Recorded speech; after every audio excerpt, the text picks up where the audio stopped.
Good evening, ladies and gentlemen. I'd like to welcome you to the Zoning Board of Appeals meeting for Wednesday, September 7th, 2022, and it's 6:01. Pursuant to the Chapter 107 of the Acts of 2022, this meeting of the Somerville Zoning Board of Appeals will be conducted via remote participation.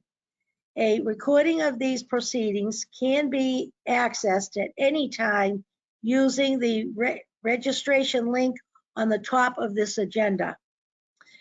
Tonight, we're going to take other business out of order, and that's going to be the election of a new clerk. We lost our last clerk, so we have an opening, and I'm asking the board tonight, do we have a nomination for the clerk? All right. Ann Brockelman, yes? Yes, Madam Chair, it is with pleasure that I'd like to nominate Catherine Garavaglia as clerk. Thank you very much. May I have a second on the nomination? Second. Seconded by Ian Fullerton. Before I close the nominations, was there anybody else who wanted the clerk's position? Seeing none, we'll close that portion of the election process. And I'm going to take a vote here. All in favor of Catherine Garavaglia as our new clerk, please say aye as we go around. Ann Brockelman. Aye. Ann Fullerton. Aye. Susan Fontano. Aye. And Catherine Garavaglia. Aye. All four voted in the affirmative. Therefore, Catherine Garavaglia is our brand new clerk of the Somerville Zoning Board of Appeals. Congratulations. Thank you. Thank you. Thank you. And also, for the record, she's a regular member as well. So this is all good tonight. It's the fall, it's after Labor Day, and we're ready to go. So number one on our agenda tonight is 10 Washington Street. For the information, I believe, for the clerk, everything's new cases tonight, Ms. Garavaglia, so they all have to be opened. So while they're getting ready and our liaison's going to turn them on, could you please open 10 Washington Street? Yes, Madam Chair, I'd like to open 10 Washington Street, PZ 21-134.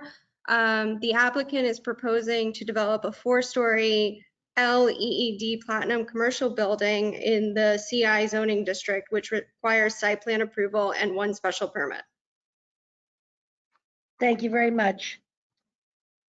Folks out there on Washington Street, are you here?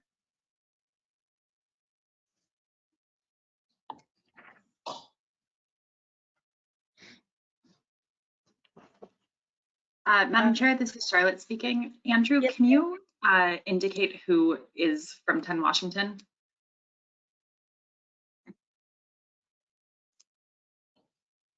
Members of the 10 Washington Street team, if you could raise your hand, I can unmute you, but I'm not familiar with who the applicants are. Okay, it looks like James Sparkman is here, as is Mark Margillis and Nathan Turner. If any one of you would like to share your screen, just let me know and I can make you a panelist so that you can do so. I think Nathan is going to share his screen, right? Correct, if that's possible. Yes, Nathan, give me one moment and you should have the ability to do so.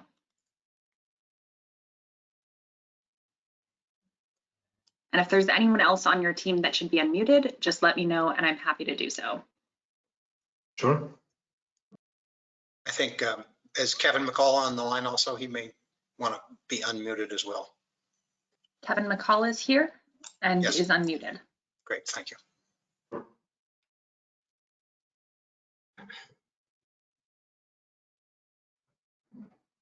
Okay, so Okay. Kevin and Mark, I'm ready when you are. Okay, Kevin, I think you're going to start off, right? Yep, I am. Good evening, everyone. Can you hear me? Yes, we can. Great, Welcome. terrific. Thank you for the opportunity to present the project to you. I'm Kevin McCollum, the CEO of Paradigm Properties and the manager of Paradigm Direct Roland, which is the applicant tonight. Joined by my colleague, my Paradigm colleague, Noah Sparkman, and by Mark Peruzzi of Margulies Peruzzi Architects. Tonight, we're presenting 10 Washington Street. We've spent the last 15 months working with the city, and we're pleased to be at this step in the process. But for one special permit request, 10 Washington is presented as an as-of-right project for the CI zone. And I would just kick things off by saying that having owned this parcel and other nearby property on the Charlestown side of the municipal line for close to 10 years, we have envisioned this building as an opportunity to provide an exciting new gateway to Somerville from the east. And we're looking forward to presenting it to you and getting your feedback and comments. So with that, I move to the next slide, Nate. This is just to show you the team that we've put together to execute this project. As mentioned, Margulies Peruzzi is the architect of record. Erling Construction will be the contractor, and there are probably a number of familiar logos and names on this page of consultants and engineers who have helped us along the way. I'm going to turn it over to Noah Sparkman to run you through the next few slides. Hey everyone, can you hear me all right? Yes, perfectly. Thank you. Wonderful. Thanks for your time this evening. This project, while on the smaller side, we've had a very detailed and in-depth process with the city of Somerville and the various departments. Last fall, we had our pre-submission meeting with planning and zoning, met with the various departments there to review our initial design intent and approach to this site, and then met with the neighborhood in our first neighborhood meeting in the subsequent weeks. We then proceeded to the Urban Design Commission for 2 meetings to hear their initial feedback and then incorporate that feedback into design.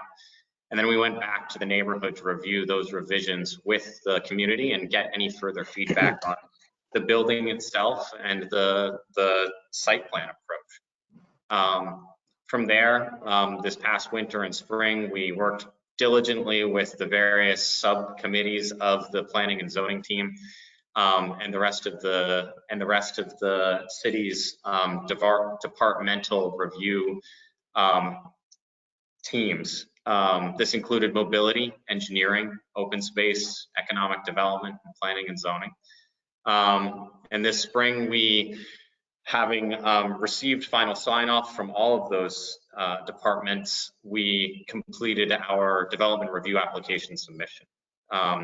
Over the summer, the planning and zoning team has been reviewing those documents, and today we're in front of you for our public hearing and for approval of the project. In terms of next steps, upon receiving public approval, formal project approval, we will submit for our building permit, and we anticipate construction commencement taking place in fall or winter of this year.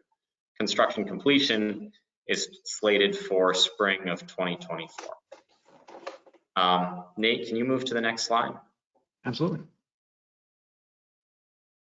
Just to refamiliarize everyone with the project and the project site, 10 Washington Street is situated on the corner of Washington Street and Innerbelt Road, right on the Somerville-Boston municipal boundary line. We're a stone's throw from the Sullivan Square T station and just down the street from the new Green Line extension that will open later this year or early next. We're also the owners of some additional property just across the Boston-Somerville line. We've been in the neighborhood for over 13 years, and it's been a pleasure to see the neighborhood continue to adapt. And as Kevin mentioned, we're really excited to be a portion of, the rejuvenation of the Innerbelt neighborhood. This site is a gateway location, being on one of the principal access points to Somerville from the city of Boston. And we are really excited to deliver a project that really introduces the city in a strong and unique but contextual way. Just to give you a little bit more context on the site, you'll see the P for parking situated in the adjacent project, which is under construction. Criterion Development is building an apartment project with a pre-approved garage there. And as part of that project, we envisioned development on this site. And so we upsized that garage to allocate parking for both our property across the municipal boundary in Boston and on the 10 Washington Street site. Next slide, please. As Kevin mentioned, this is a zoning compliant project. For the CI district, we are a 4-story building. This is an office, R&D, and laboratory use. We are below 65 feet of building elevation. We exceed the green score requirements, and we are targeting a LEED Platinum certified project. The only special permit request that we have is a parking requirement reduction from a 1 space per 1,000 square foot requirement to a status as a no parking development project. This is fully supported by planning and zoning and the mobility department, and is in spirit with the city's intent to prioritize public transportation and reduce traffic on the city streets. As mentioned previously, we do have access to the neighboring parking garage for additional parking requirements to ensure that street parking is not increased in the neighborhood. And this project site is again in immediate proximity to public transportation. 3 bus lines stop directly at the doorstop, and 14 run through Sullivan Square. And then we have immediate walking proximity to the orange line and the green line. Next slide, please. Before we dive into some of the design details and handing things off to our architectural team, I just want to highlight some of the public benefits and job creation efforts that this project will bring to the city of Somerville. During construction, approximately 220 construction workers will be on site, and on completion, approximately 165 research, office, and science-focused jobs will be housed at 10 Washington Street. In terms of additional benefits, from the mobility side, we will be delivering a 19 blue bike station in the immediate area or on the project site. We've taken special effort to design a floating bus stop and protected bike line on the site. Public transportation tracking screens will be incorporated in the lobby of the building, as well as in the sight line of the future bus stop. And we've widened the sidewalks and the furnishing zones considerably on both Washington Street and Inner Belt Road. Additionally, we will be delivering 7 new street trees, all native, and we will be delivering public-facing green space in key areas along the sightlines of the building. In terms of monetary contributions, in whole dollars, we will be contributing approximately $1.4 million to the various Somerville funds that support community development. So this includes the Job Creation and Retention Fund, affordable housing, the Green Line extension, allocations for community benefits tied to the size of the project, and then off-site infrastructure contributions.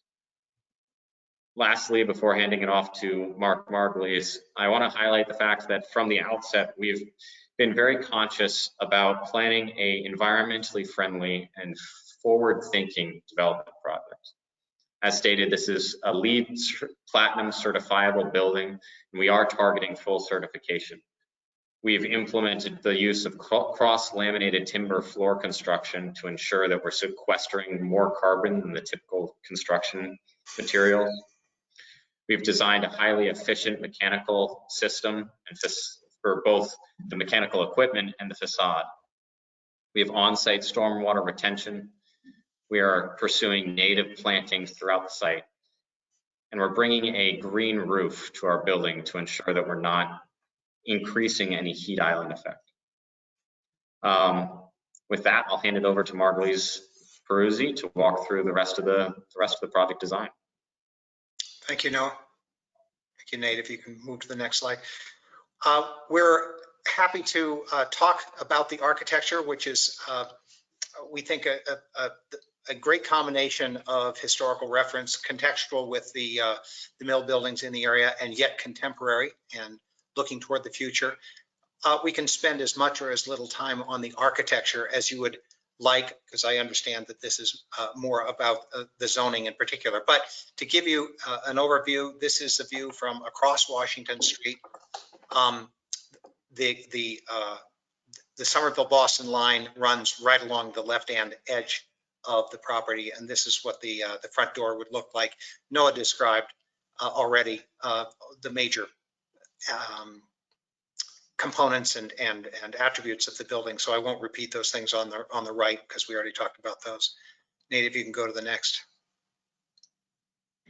While you're going to your, excuse me, this is Susan, the chairman. Yes, Susan. While we're going to the next slide, I'd like to remind everyone that when you start to speak, would you please, for the record, tell us who you are and what you do? Certainly. Because this is all, digital, and Yes. we that for our staff to keep the record straight. Thank you. Sorry about that. Thank you, Susan. I apologize. I'm Mark Margulies, principal of Margulies Peruzzi Architects, and Nate Turner, who is moving the slides and is the architect responsible from our side of much of what you're seeing this evening. But Thank you. Thank you.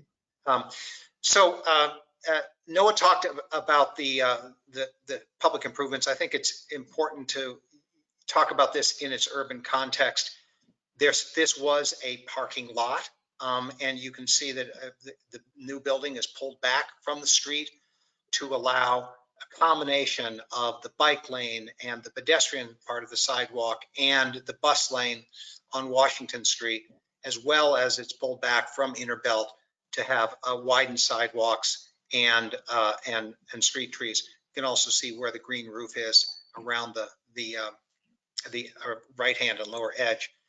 Noah referred to the adjacent parking, which is, as we have previously stated, not necessarily part of this project because we're going for a no parking special permit, but that's where the parking is for those people who should have to come here. It's quite nearby.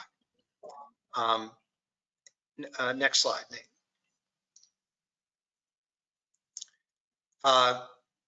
This is really just for reference should you want to know about the building. We have the back of house mechanical and lab support and bike storage on Crescent Street on the right hand side. You can see where the green roof is up top, and then the 4 floors of lab / office space that are shown in blue. Next slide, please. Should we want to talk more about what's there at the moment? There are a limited number of street trees that are in questionable health at the moment. And I would submit that what we're proposing is significantly better than what's here now, but these have all been studied in detail as well. Next slide, please. Again, detail, should we want to go into it, about the extensive series of dialogues that have gone on with engineering, and the discussions about green space, about where the bike lanes and where the bus stop should be. And you can see the red line there is the perimeter of the property, and the building has been pulled back from that to widen the sidewalk on both streets, Washington Street and Innerbelt. So the next slide, I think, shows a little bit more about some of the planting. I'm sorry, that this shows in plan more of the planting that has been reviewed. And the next slide really talks about the specifics of the plants that our landscape architects and the folks from the city have gone through in detail to make sure that they will be both native and appropriate to the site and in appropriate quantity for us to be able to meet the green score. Next slide, please.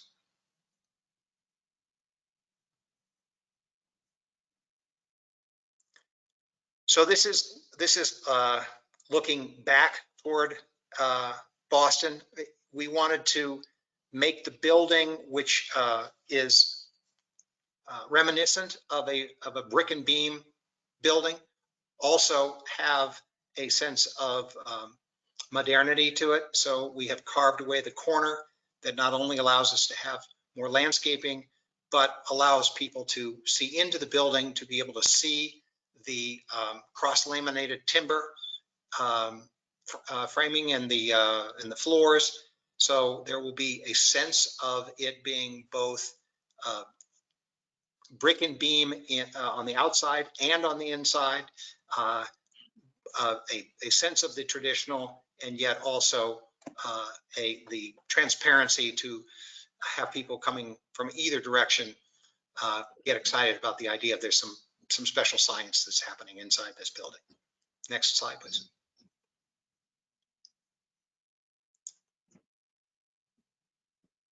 Just another view of the same thing with the inner belt going down on the right-hand side.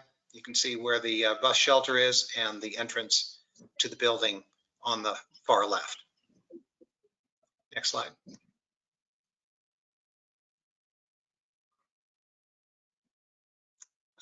Again, you've seen this in part already, but we've tried to green up both of the corners and put the signage right onto Washington Street at the entrance.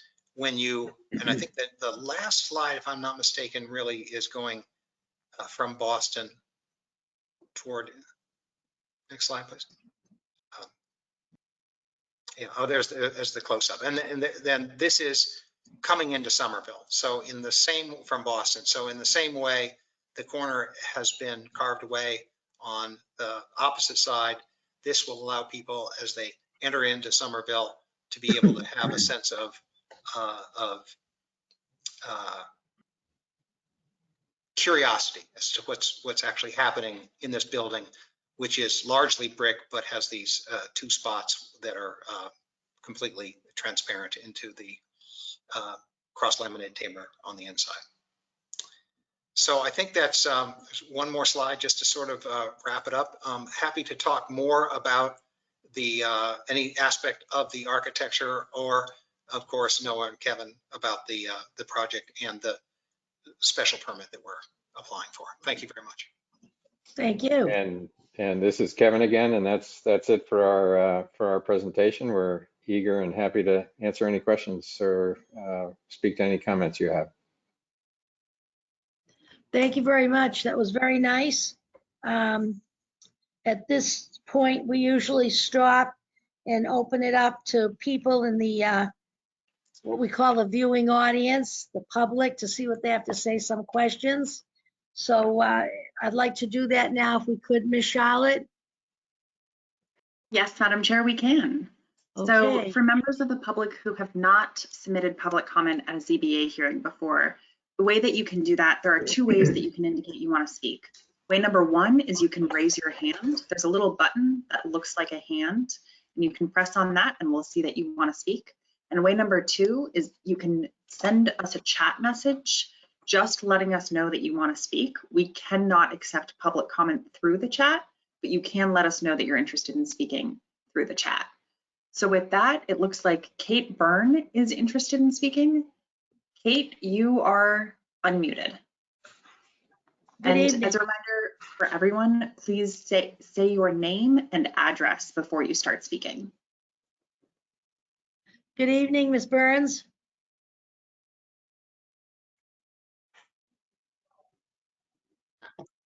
I'm sorry, this is not the one I wanted to speak to. I apologize. Okay, nice to have had you. See you later. Mark Russell looks like they're interested in speaking. Mark, you are unmuted. Good evening, Mr. Russell. Can you hear me, ma'am? Yes, we certainly can. Just speak up a little bit better and give us your name and address. Okay. All right, I plugged my headphones in. Hopefully you can hear me better now. My No, name this is is Mark good. Russell. All right, good. My name is Mark Russell. I live on 30 Adams Street in Somerville. Along, my brother lives here, my father, and we've been living here for over 10 years now, about 10 years at least. And I'm opposed to this project. And being a Somerville resident, I'm also a union carpenter for the last almost 10 years now. I oppose this project being in Somerville because Somerville has come a long way. Letting this contractors build in the city, and we're usually pushing them for union hiring and participation to build a career for its residents, not a job. If this developer gets this project, it's just a job. It's not a career. No one's going to make enough money working there to afford to live in Somerville. They will not. They're lucky they'll be afford to get to work. And this could be the first stepping stone if this developer gets in, does it his way, and to really pushing residents out of work that we've really worked hard for. And I really do mean that. We have worked hard. This developer has not spoken to any union general contractors whatsoever. I'm sure it's an open shop, one with the checkered past of hiring bad subcontractors. I guarantee that. I guarantee Paradigm or whatever, excuse me if I pronounced it wrong, has that 100%. It could be just, I'm sorry, it could be just as simple as this, ma'am. Is all I'm saying is, as a Somerville resident and as a union carpenter, if this project goes through, me, my family, my father who's going through breast cancer, he's already fought 3 cancers, will all have to consider leaving Somerville, along with another 100 union members that live in Somerville that will be fighting for this project and are opposed to this developer. I'm opposed to this developer because he's not good for Somerville. Somerville was once voted Life magazine's America's top city. I just don't see why we're gonna, after all the progress we made with all these developers, why we're gonna let one in to take a step back. We should be pushing forward like Boston, Cambridge, and the rest of them, and following suit and paying people the right wage for the right wage for the right work. This developer is the only one that is gonna make money here.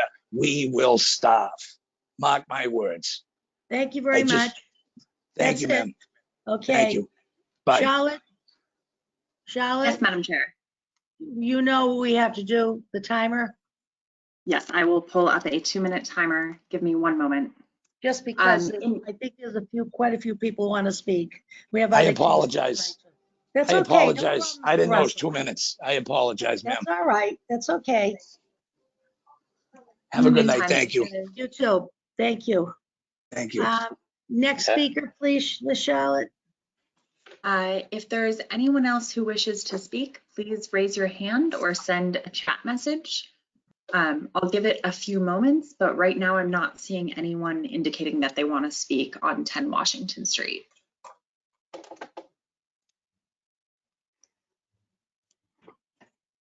Madam Chair, I am not seeing anyone indicating that they wish to speak on this project. Okay, I'm going to close the public portion of this meeting of 10 Washington Street and open it up to the board for their comments and questions. Anybody want to speak right now? Anybody have a question? Catherine Garavaglia, please. Thank you, Madam Chair. I had some questions about how the parking is going to work. I understand we're being asked to waive or allow for no parking, but there was a conversation about expanding or increasing the spaces that are available in an adjacent garage. I guess my questions are, who owns the garage? Sure, this is Kevin McCall again. Let me give a little background here. The apartment project that is currently being built by Criterion Development Partners is being built partially on land that we sold to Criterion, and partially on land that the Somerville City Club sold to Criterion. In the course of that, arranging that transaction, Criterion agreed to build a garage which would cover its needs for the residents of its apartments, and also replace some of the parking that had previously been on our surface parking lot. In addition to that, we anticipated that we would develop the subject parcel at the corner of Interbelt and Washington Street. And so in calculating the number of spaces, given alternate uses between the nighttime needs of apartment dwellers and the daytime needs of workers in the office buildings, we allocated a number of spaces, tentatively allocated a number of spaces in that garage to folks who would be occupants of the subject building.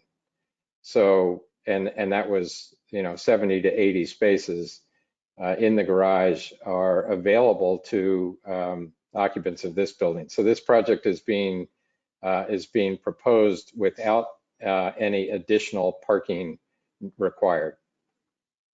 How are those spaces allocated? Is there going to be an access easement? Is there Well, an agreement? How is sure. this work?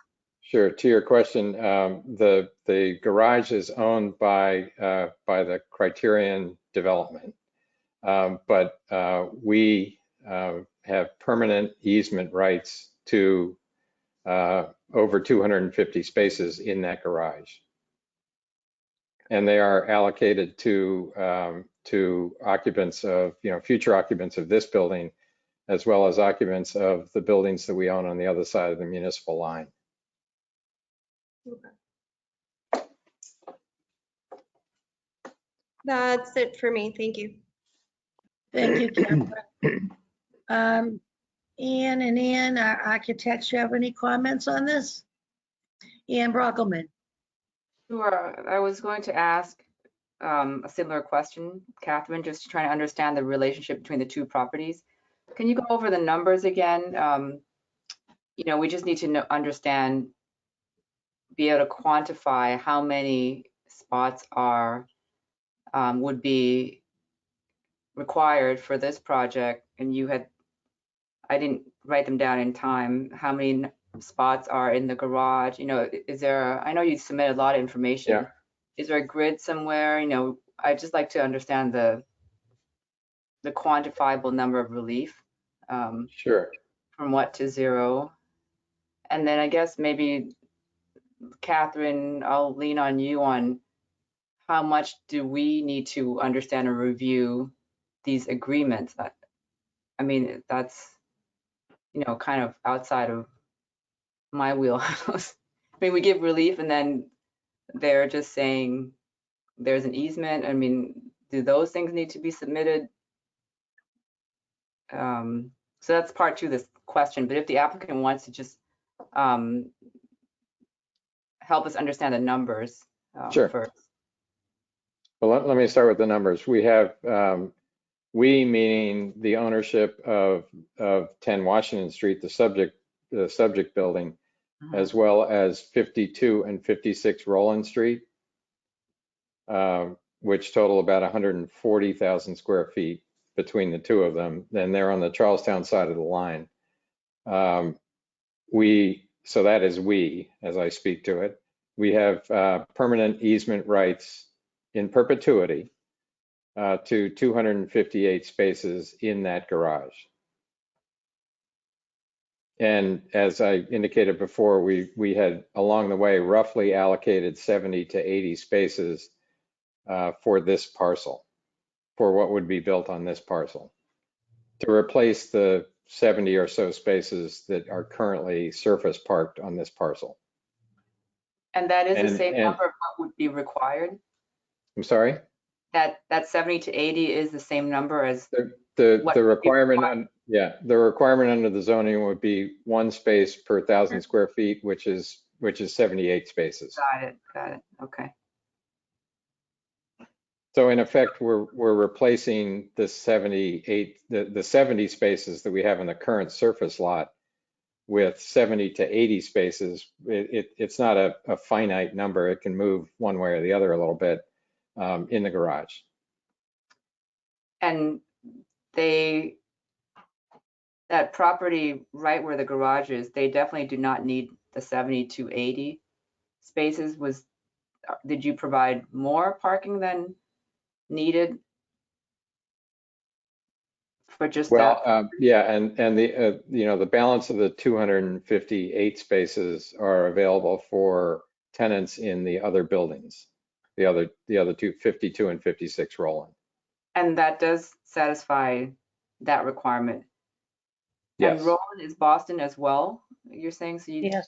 52 and 56 Roland are on the Charlestown side of the line. Yes. Well, actually, the municipal line actually cuts through 56 Roland Street. So about 90,000 square feet of 56 Roland Street, which is a 120,000 square foot building, is in Boston, and the balance is in Somerville, technically. okay, so relief of 70 to 80 for this property, but that is actually being provided next Mhm. door. Yeah. Okay, may I continue, Madam Chair? Yes, please do. Just questions on your mobility management programs, right? Because that's really what's in front of us, building beautiful renderings, that's fine, but just what's within our purview. Since it's about transportation, I'd just like to understand, and for the sake of the public too, when you say long-term versus short-term bike storage, can you explain what that means? Sure, I'll turn it over to Noah to answer those questions. He's been closely involved in all of those conversations and can speak to that effectively. Can you guys hear me all right? Yep. Yes. So long-term bicycle parking is A provided name, excuse me, Noah. Sorry about that. Please. James Sparkman from Paradigm Properties. Long-term bicycle parking is provided interior to the building. We have a bicycle storage room that accommodates north of 27 bicycles in that space, with changing rooms, lockers, and showers. And that's designed for all weather storage and the use of the occupants of the building. Short-term bicycle parking is found outside to the exterior of the building by the lobby entrance, and that's more for courier delivery or temporary visits to the building during the workday. The longer term parking, bike parking, is really designed for occupants of the building to use, whereas short-term parking is really designed for more in and out visitors. So you are taking the lead requirement and lead definitions, right, basically, of these two? Correct, yes. Great. And then could you explain floating bus stop? How is it floating? Yeah, absolutely. Nate, it might be helpful to navigate back to one of the site plans so that we can look down on the site if that's possible. When we initially talked to the mobility department for this project, they felt very strongly that they needed to improve the protections for the non-car drivers and commuters. And so what you see here is in green, the bike lane runs interior to the bus stop. What this allows for is the bike lane is, bikers are allowed to continue their travel lane uninterrupted, and they don't have to navigate around a stopped bus at a bus stop. And pedestrians have a very clear crossing point of the bike lane to make sure that there's not collisions, interior of the road. But this actually it's a much safer approach for both bikers and bus drivers, just because it reduces accidents around the stop start of those bus stops, and the biker stays on one side consistently of the bus and the bus driver. So there's no obstruction to the view of that pedestrian. Okay, I was just confused by the term floating, because to me that Yeah. means temporary or movable, but your rendering does show a bus, a typical MBTA bus glassy shelter. So it is permanent. It's been discussed and approved with the city. Yes, this was actually implemented specifically at the direction of the mobility department. And I think the definition floating, you know, is more referring to the placement of the bus stop outside of the sidewalk as opposed to movable. This will be permanent. You know, as you saw, there is that full glass enclosure there. Signage will not move.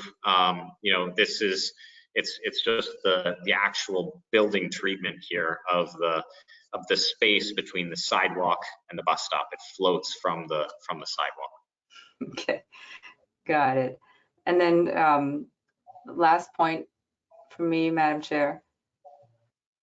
This, has applicants seen the staff report? There are a few recommendations that we can go into, such as, where is it, easement, pedestrian access easement, you know, for the sidewalk. You're doing the extra wide sidewalk, even though not required. So the city is interested in making sure that stays there in perpetuity. That's one of them. I'm just wondering if you take any exception to the, or wanted to comment on some of these recommendations of the staff report. Yeah, we have reviewed the report, and you know, we're glad to provide the perpetual easement for the sidewalk that is intended. You know, there is actually one correction to make just quickly regarding the report. They reference the fact that the 10 Washington Street project will be delivering the Roland Street extension. That is actually the responsibility of the adjacent Criterion development project. So we don't actually have control over the Roland Street extension. So just wanted to make that point. And that has been communicated to staff. Staff on board here right now? Andrew? Good evening, everyone. Hi, Andrew. You want to bring Can us you hear up me? to date on this question? Yes, sure. Staff has been in communication with the applicant on the item that was just addressed. And? We were just under, there was just a misunderstanding, earlier on in the process, but we've sorted that out and are aware we'll be taking care of the Rolling Street extension project, which will be a subsequent permitting process, but an administrative permitting process called a streetscape construction permit, which will occur with the engineering department. Okay, you'll make a note of that in the report here, please. Can you cover that in the report, update the report? The decision? Yeah. If we approve this tonight, that's a question we had that you're saying it's not covered in the report. Well, where is Ann Brockelman? You're asking the question, and then we're looking at report of July 27th, correct?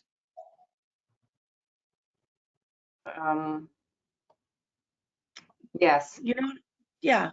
So however, you know, that wherever that is in the list, I'd like to make sure you mark it and fix it. Sorry. Yeah, my bad. We'll make sure that when the conditions are approved by the board, that's updated. Okay, and you're breaking up, so check your audio, please. Okay, so Ann. I will, sorry about that. That's okay. Ann and Catherine and Brockelman, you two satisfied with your answers you got about the parking and the bus stop, the floating and the easements? Everything all right with you two? Okay. Ann Fullerton, how do you like this project? Madam Chair, I do have a question. So I think all of the board members had essentially the same concern that there would be parking driven into the neighborhood that would displace other community members. And the Paradigm team has elaborated on the easement in the Criterion building, which is helpful to understand. There's a couple of things though. One is that the staff report references 70 spots. The client's or Paradigm's presentation references 78. And I think the biggest concern for me is that it sounds like because Paradigm owns several parcels abutting this development, that they have an easement of 120 or 140 spaces, and I might be misquoting that number. I guess my concern specifically is that this parcel has a direct easement to 70 or 78 or 80, whatever number, but a direct easement in perpetuity to a certain number of parking spaces from the Criterion building. So if Paradigm were to sell the parcel at some point, the parcel does not lose its parking allowance. No.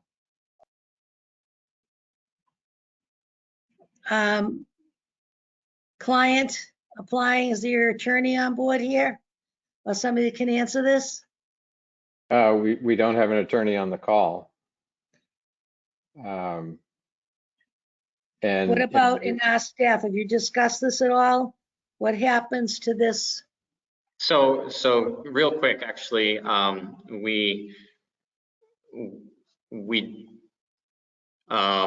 the zoning easement is a record document, and so that is on file, and we have a parking minimum on this site, which we meet that requirement through that additional parking next door, and then we also, we are pursuing this easement at the, this special permit request at the direction of the mobility department and planning and zoning to encourage carpooling and, reduced traffic to the building through vehicular means. Madam Chair, may I?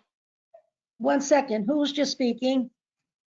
Sorry, that was Noah Sparkman. I'll work on that one. Okay, Noah, thank you. Yes, Ian, go ahead. I'm with you with this.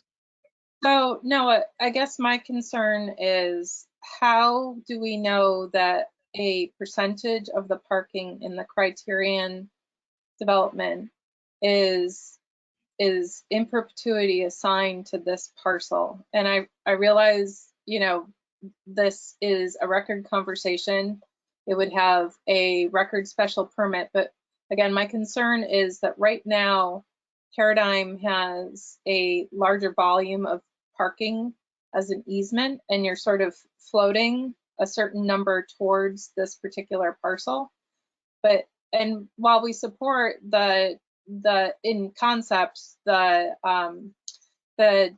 elimination of parking on this parcel, the goal is that if you were to sell this parcel in the future, how do we assure that we're not driving new larger amounts of traffic and parking into the neighborhood, displacing other neighboring buildings and tenants?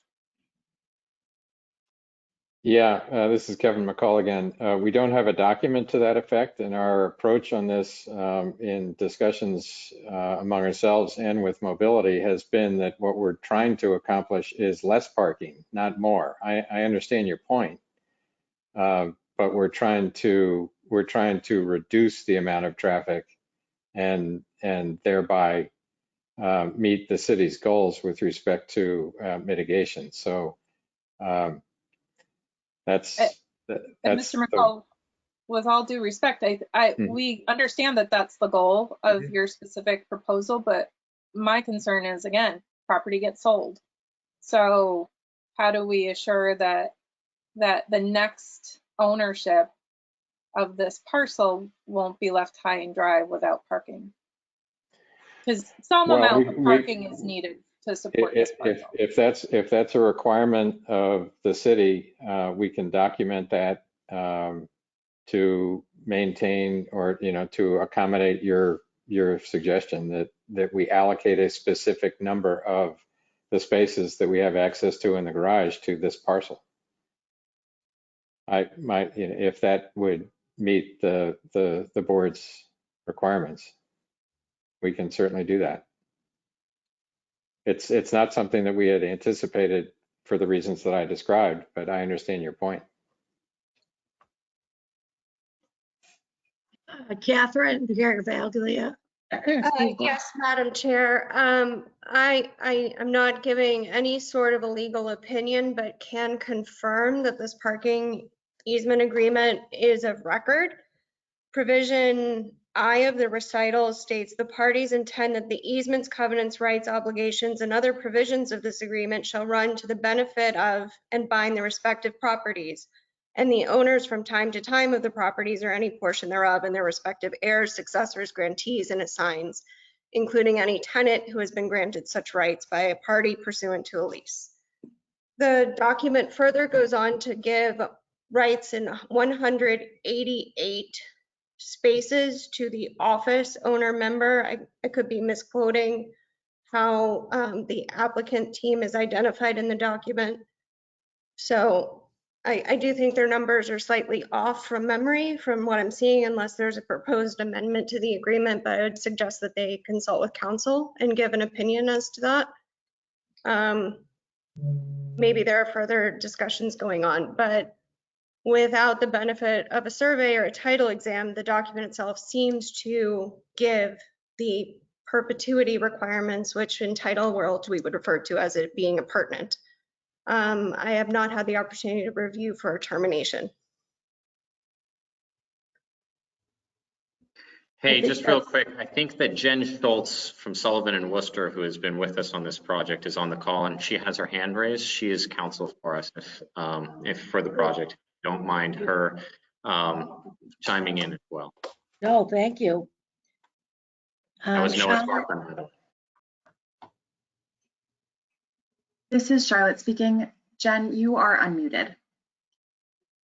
Great, thank you, Charlotte. So as Noah said, my name is Jennifer Schultz, and I am a partner at Sullivan and Worcester, a Boston law firm, and run our permitting and land use group and am permitting counsel for this project. So I think as Kevin noted, there are several ways, in my opinion, that this could be solved. And made sure that this is all legally documented to ensure that these rights do run with the land, which appears to be Member Fullerton's concern. And so one way would be to condition the special permit approval, because the special permit being sought is technically for 0 parking on the site because it is ancillary parking off the site. But a condition in the special permit, which will be a recorded document, could note the requirement that the spaces be assigned to and dedicated to the project, the property, in perpetuity. So it could be done, in my view, solely by use of a condition in the special permit. Of course, there could also be a new easement recorded. There could be a modification to the existing easement recorded, but I think regardless, so long as there is a condition, if that is the desire of the board, to ensure that these parking spaces run with the land, this project at 10 Washington, as opposed to the other adjacent parcels, that could be accomplished in a myriad of ways, beginning and perhaps even ending with the special permit. So happy to answer any questions, but that's my legal opinion. Beautiful. Thank you very much, Ms. Schultz. Of course. Ian, does that answer your?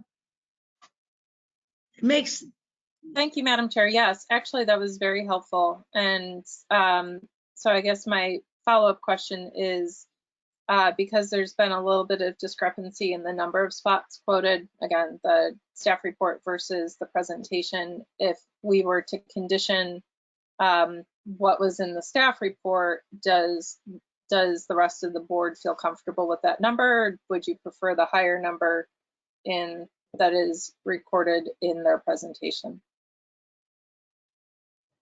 Well, my comment about the parking in general is I know the desires of when we talk about Summer Vision 40 and, all the things we've been trying to put into line about the pedestrians and the walking, walking and the bikes and stuff.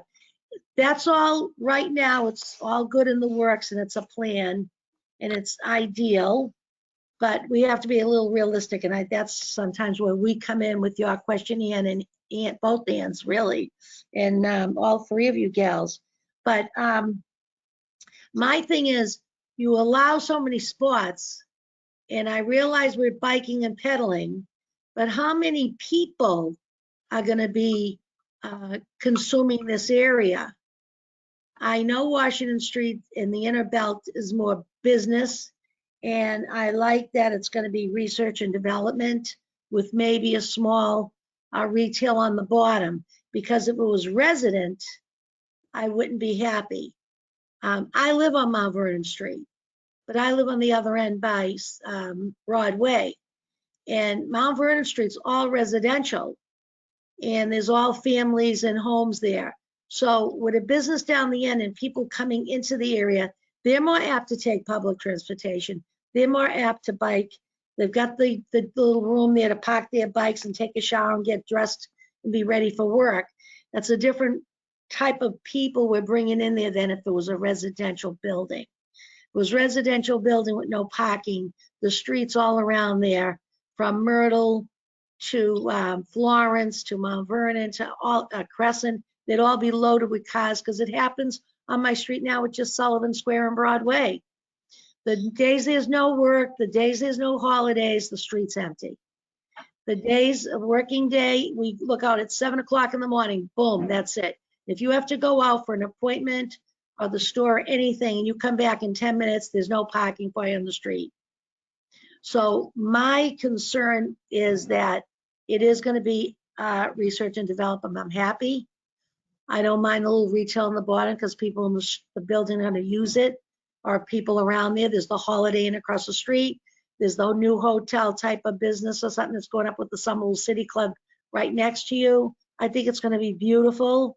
I like I know we're urban, I know we're city, but I'm always looking for green. And there's no reason that because we're in the city that we can't have more trees and plants. But just the people in the building, it's such a luxury to come out on your little break or to go to the store, get some air, and just see a tree in the grass and everything. So I think it's a beautiful building. I love it very much. But I think that the parking numbers, we just have to check that a little bit, tweak that. And also the about recording the document for the easement. I think that we have to have those two conditions attached to this special report and the document going into the file if approved tonight.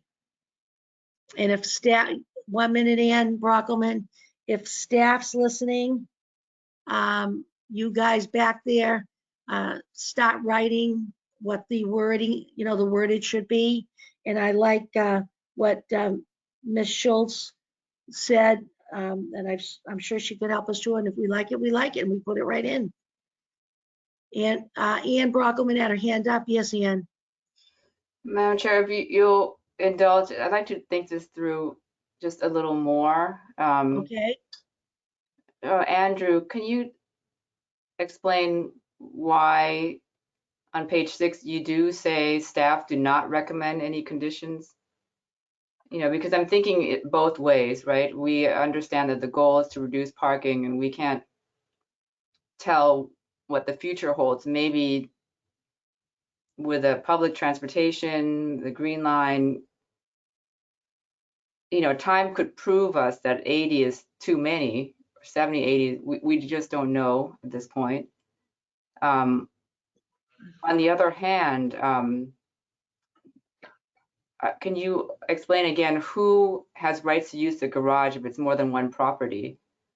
So is it like 4 buildings are going to have some sort of easements over the garage, or just 2? So so these seem to be, I'm asking questions from 2 opposing sides, right? Do we really need to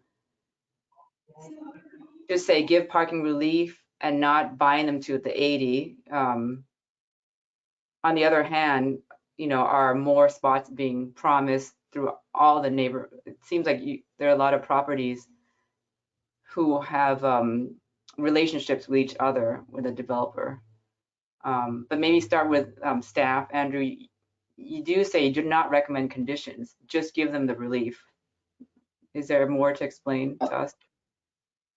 Yes, thank you. So the direction that we got was from the mobility division that didn't feel that there needed to be any sort of special conditions related to the parking. They were on board with the reduction in parking at this site due to the proximity to rapid transit stops being the Sullivan Square and then future East Somerville Green Line extension, as well as along the multiple bus stop routes. And then having discussions with, of course, the access to that parking for some of the employees. I also wanted to touch on the number because I know you mentioned that, yes, the staff board does say 70, and that was due to the fact that in their application, several numbers are referenced, and that's the number that we used in the memo. So I'm assuming I'm not going to speak for the applicant, that 78 is the correct number, both 78 and 70s in some of those documents. So that was, if it is 78, that was an error. So I just wanted to address that to the board. And we can have the applicant speak on the exact number. And then moving on to your second part, and that was regards to access to that garage for multiple buildings. This may require some additional conversations with the mobility division, as this is more in their realm. And if you want, we can reach out to them and get back to you at a future meeting. Or, we'll have to. Madam Chair. This is Madam Noah. Chair. Noah, hang on a sec. Noah, hang on a sec. Madam Chair, if I could speak for a second. This is Kevin McCall again. Yes, go ahead, Kevin. The reason probably one of the reasons there's several numbers floating around is that with mobility, the direction was to have this be a no parked project. Yeah. And so, the guidance we had from the city, we inferred, maybe incorrectly, but we inferred that the city would be very content with this being a no parked building, with an understanding that we do have access to spaces in the garage in the event that we needed them for market purposes or whatever. But this would be presented to the board as a building that did not need additional parking.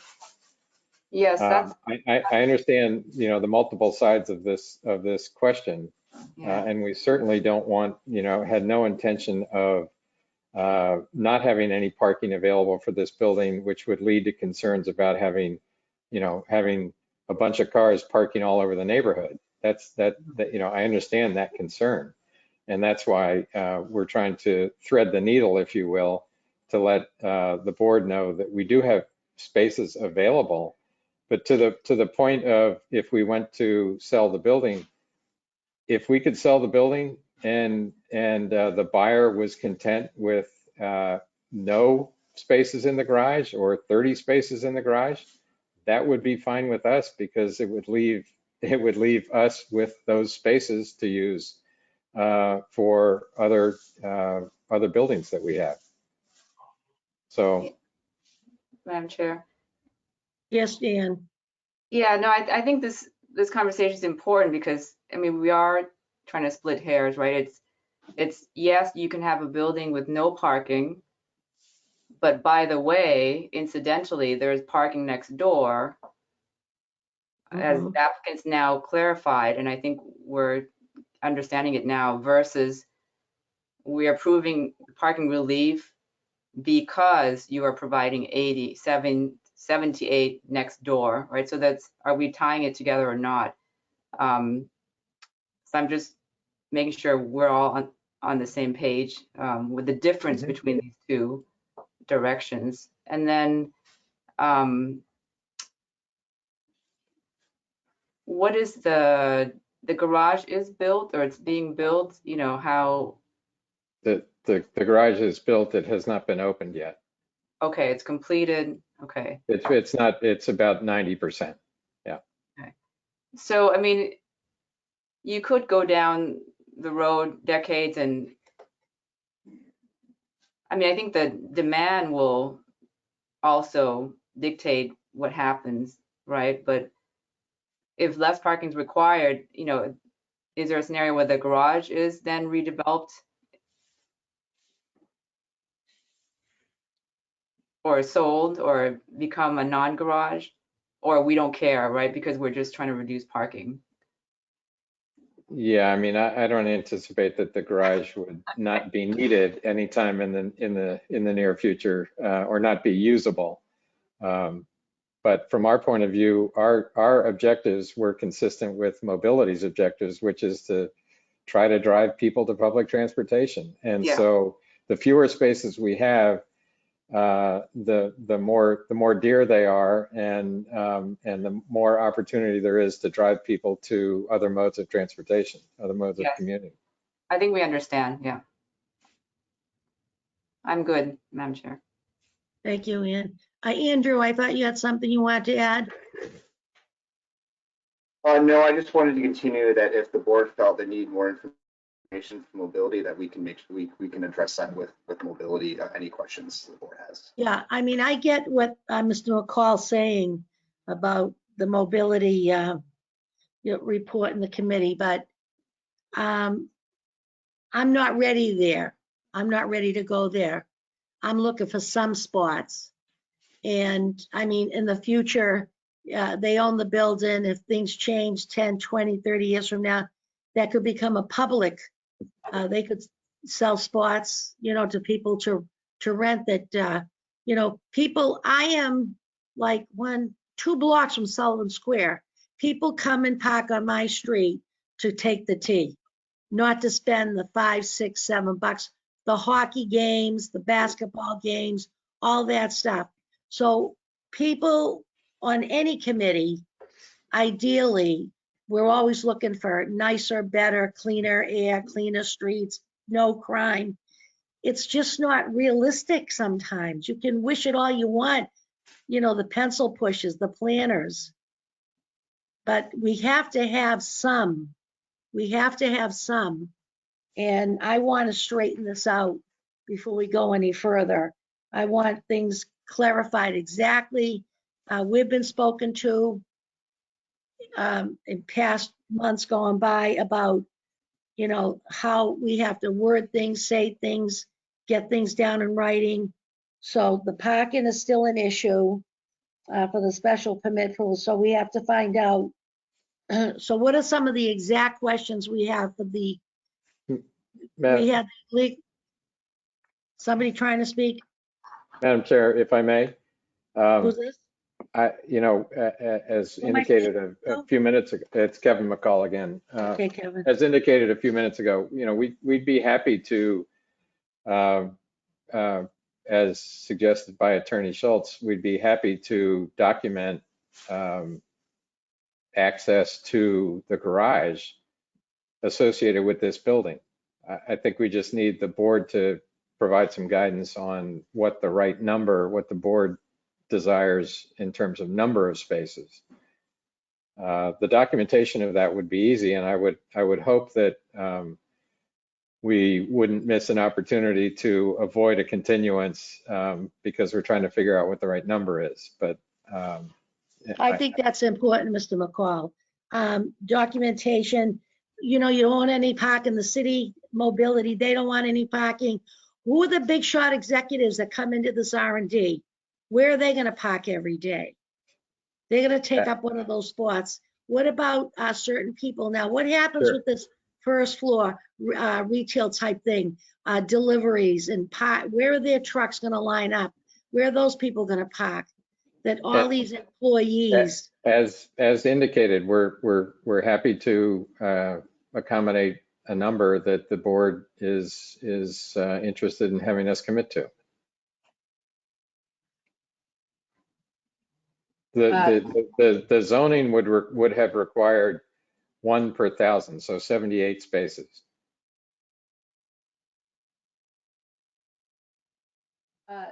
Madam Chair, this is Jennifer Schultz. May I speak? Yes, please do.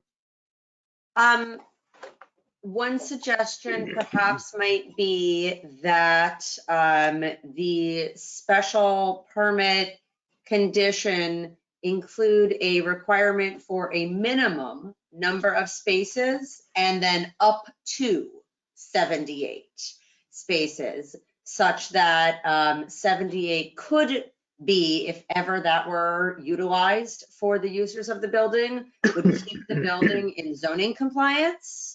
But that there could be a minimum number of parking spaces that are actually required to serve the building. And the applicant has suggested that perhaps 45 is the right number of spaces, simply from a business tenant perspective, that would sufficiently satisfy the users of the building. But still noting that up to 78 would be available for the users of the building. Okay. How's the board feel about that? 45 to 78? That's, I mean, what are we comparing it to? That's what I want to know.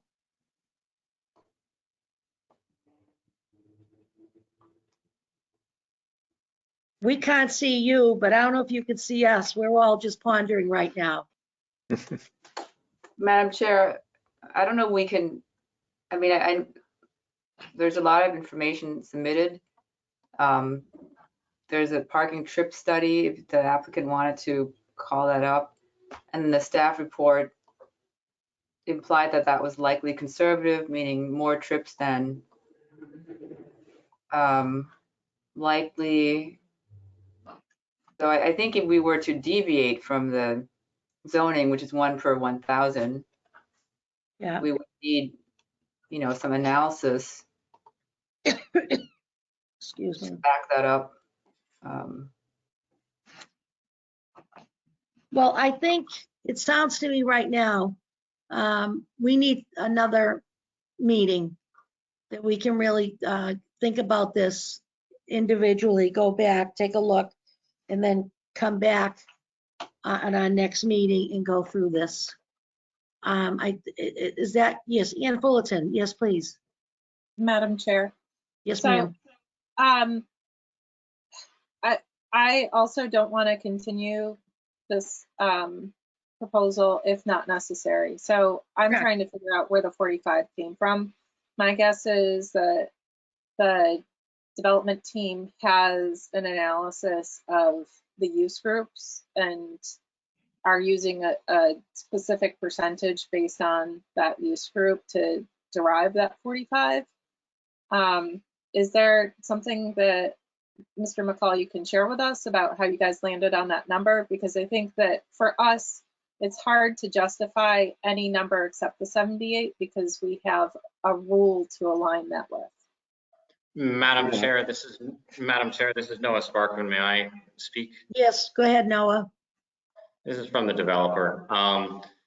You know, 45 is at that 0.6 ratio, which is what Boston uses for requirement for lab development in transit-oriented development locations.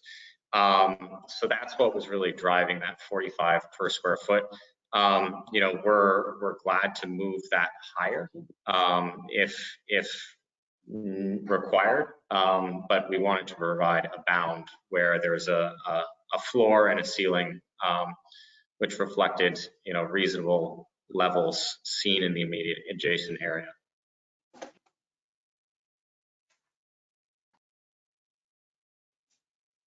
And Madam Chair, this is Kevin McCall. I would just add to Noah's comment that it's our understanding that some of the projects that the city has approved at full build out, that the city of Somerville has approved at full build out, would be providing parking in that ratio, at 0.6 per thousand.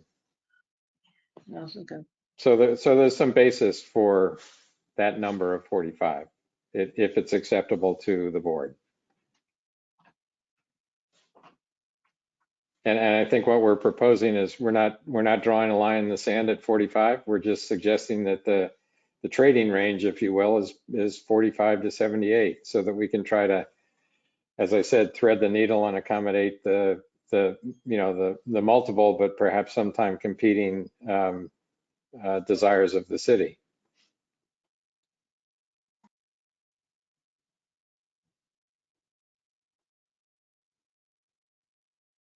Madam Chair, may I?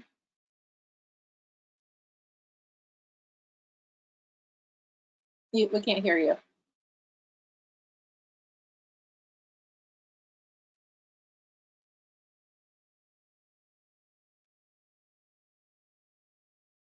No.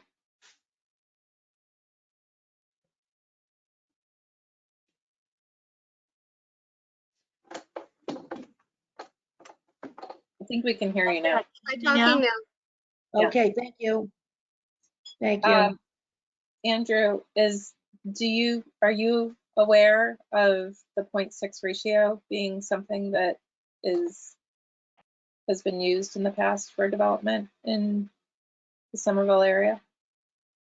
I can't speak on Boston's number, but I know in some of our other neighborhoods like Boynton Yards, the number that we seem to be finding or to be leaning towards is 0.5 parking ratio, with some of the more recent developments that are going up in that neighborhood, which are directly adjacent to rapid transit.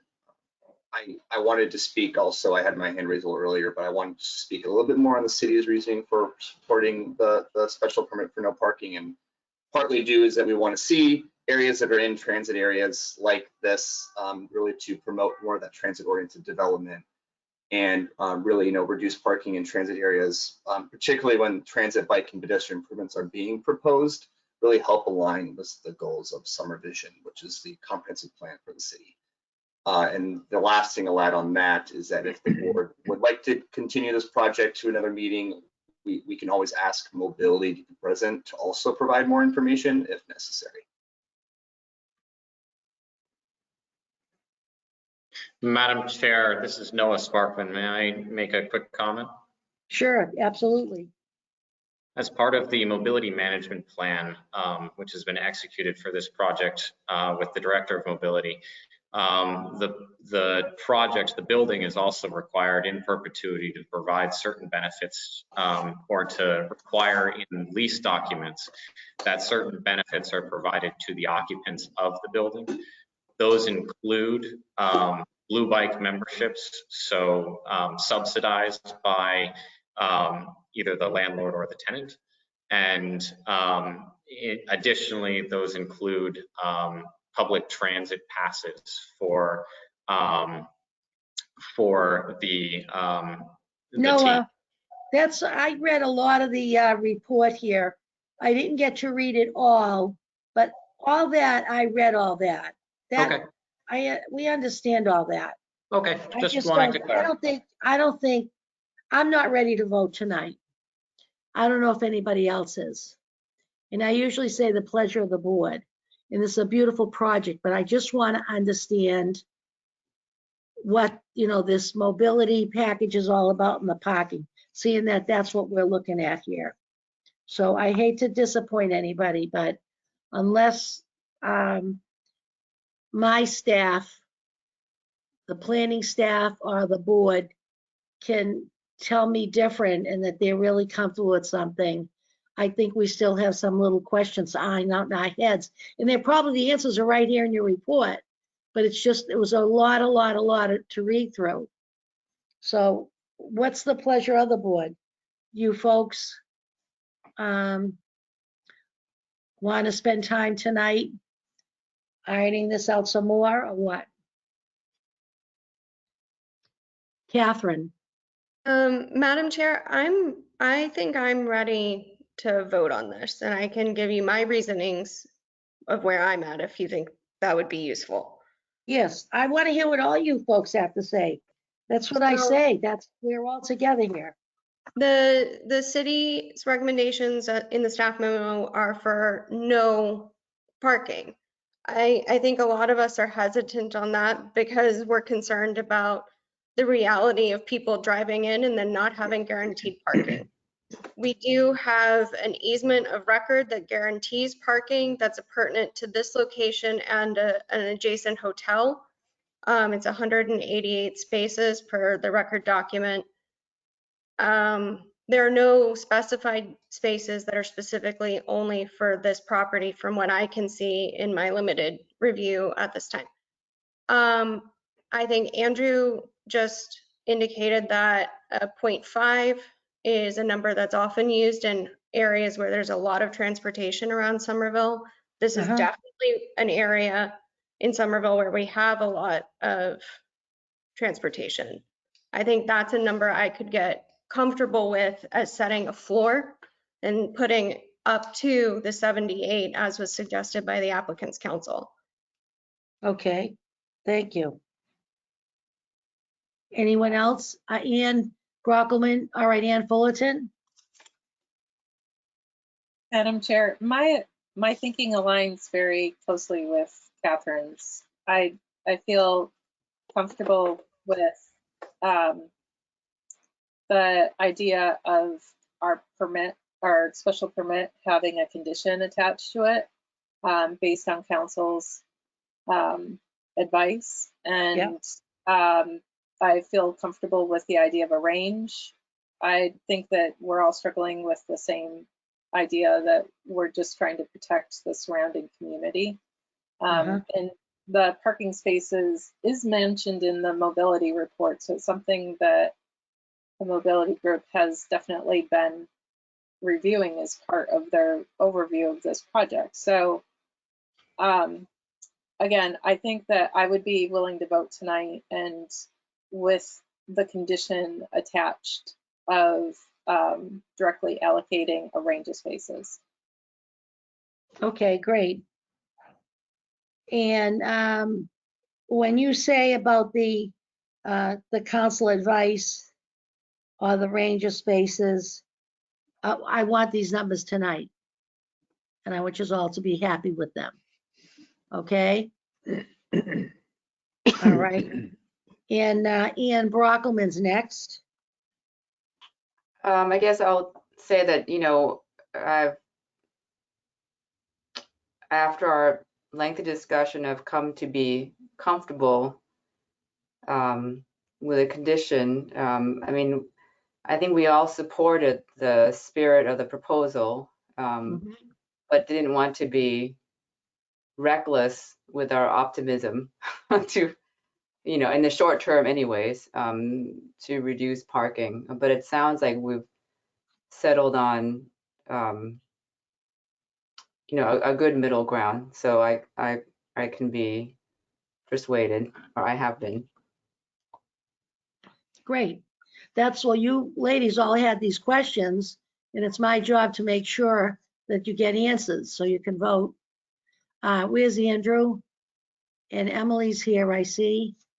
So can you guys write up something for us, the verbiage for the special permit and what the Ms. Schultz had to say with the council's advice in the range of spaces? Can you put that together right now so we can continue Yes. tonight? And Sure. you say it and we'll hear it just to and we'll vote on it. Just to clarify, was there a specific number that was, or is you were revolving around that 0.5? We said it's 45 minimum to up to 78. Okay, Is that got it. Thank you. fine with all, everybody? I think with the heads are shaking yes. So that was that. And then Ms. Schultz, she had some verbiage for us about Madam Chair, if I may. and our people as well are back there. Emily, you're there. Charlotte, Charlotte, are you speaking to me? I'm sorry. Yes. So it is up to the board whether you want exact wording right now or if you're fine with staff doing it later. But another option would to be just kind of provide a statement explaining what you want the condition to achieve, including like what number ratios you want, et cetera. And then staff can figure out the exact wording to achieve that goal offline. That is something that we can do as long as you explain we want a condition that does X, and then we can figure out exact wording after the meeting rather than Beautiful. trying. I'm comfortable with staff taking care of that for us and working with the applicants. Everybody happy with that as well? Madam Chairwoman Jennifer Schultz, on behalf of the applicant, we're also comfortable with that. If you wanted our opinion, we're comfortable with it as well. Great. No, I thought you were a wonderful speaker. I appreciate Thank you. what you weighed in with. It made perfect sense. But this is part of my job to make sure we're all on the same page and we're all doing the right thing for the community. Thank you, So, Madam Chair. thank you very much. 10 Washington Street. Andrew, Emily, Charlotte, you guys are going to pick this up at the office. Where's Catherine? Catherine, our new sworn-in clerk tonight. I know you're going to give us something in the motion to say that the office will just pick up on it. Is that, can I just see a thumbs up from the Zoning Board of Appeals if you're happy with all this? Okay, thank you very much. Catherine Garavaglia, when you're ready, you can make a motion. So Madam Chair, just for clarification, we're supposed to be approving the site plan and a special permit with the conditions as we've discussed. So it's two separate items, right? Yes, I believe so. Charlotte, are you listening? Or Adam? We're right on that for the Just that, motion? Madam Chair. Oh, good. That's it. Yeah, so it'll be two votes, a vote for the site plan approval and then the special permit. Thank you. Thank you, Catherine. Okay, Madam Chair, I make a motion to approve the site plan as presented with the conditions as outlined in the staff memo. May I have a Second. second on the motion? Second by Ann Brockelman. All in favor, please vote in the affirmative. Ann Fullerton, Aye. Ann Brockelman, Aye. Catherine Garavaglia, Aye. and Susan Fontano, aye. Let the record show it was unanimous 4-0. Next, please. Madam Chair, I am looking for my place. I apologize. No problem.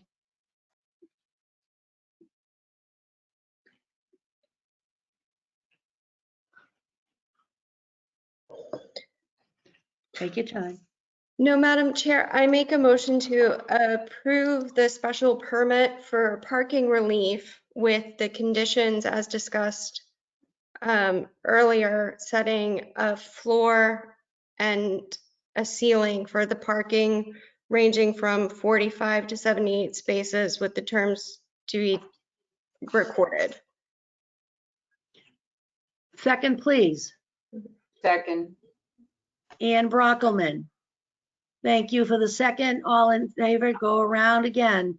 In favor, please say aye. Ann Fullerton. Aye. Ann Brockelman. Aye. Catherine Garavaglia. Aye.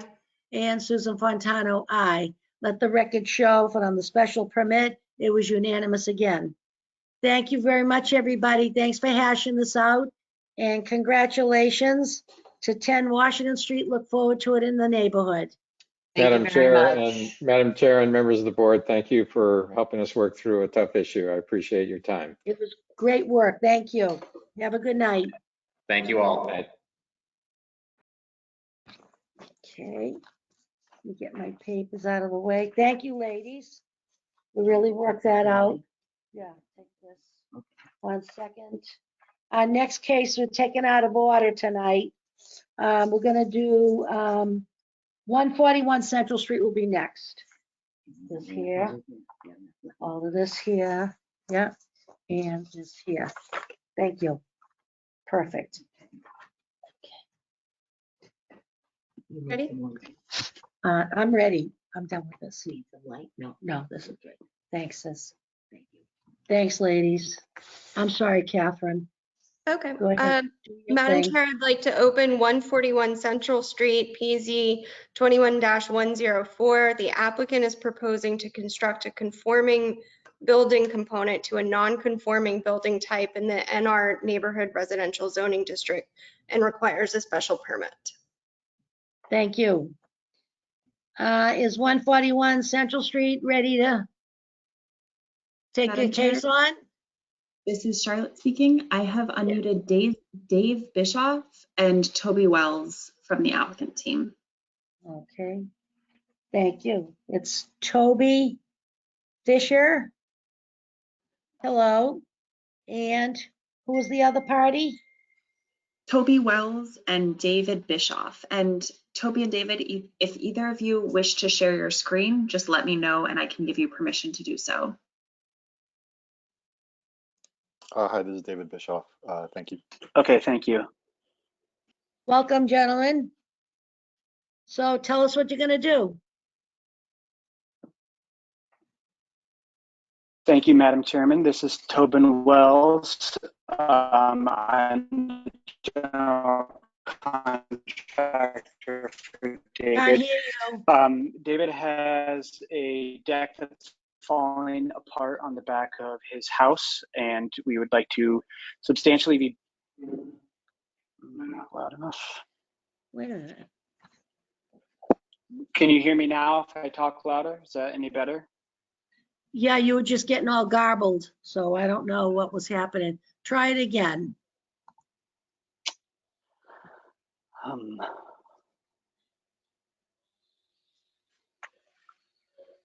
Can you hear me any better now? No. No. Is that better or worse? No, The same? worse. Worse. Just This the is same. Charlotte Okay. speaking. Hi, Charlotte. Are you accessing the meeting through your phone or through your computer?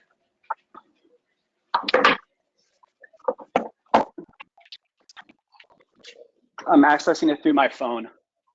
Okay.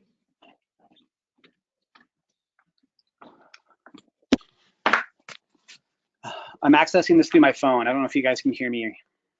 Right now it's better. Very good. Okay, now it's okay.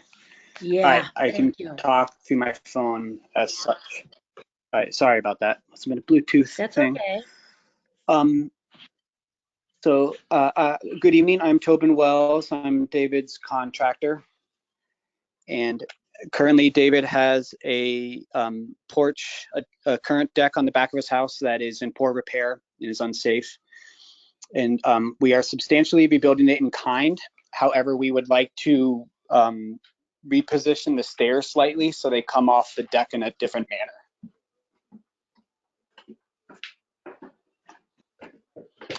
And that is the majority of what we're proposing. The substantial footprint stays the same, so that it projects a tiny bit more into his backyard now. Do you have any plans to show us? We do have plans.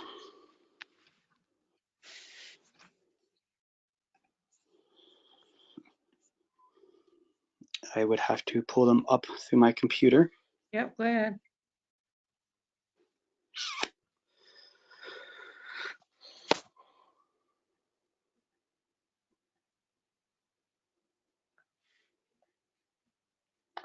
It'll take me 1 second.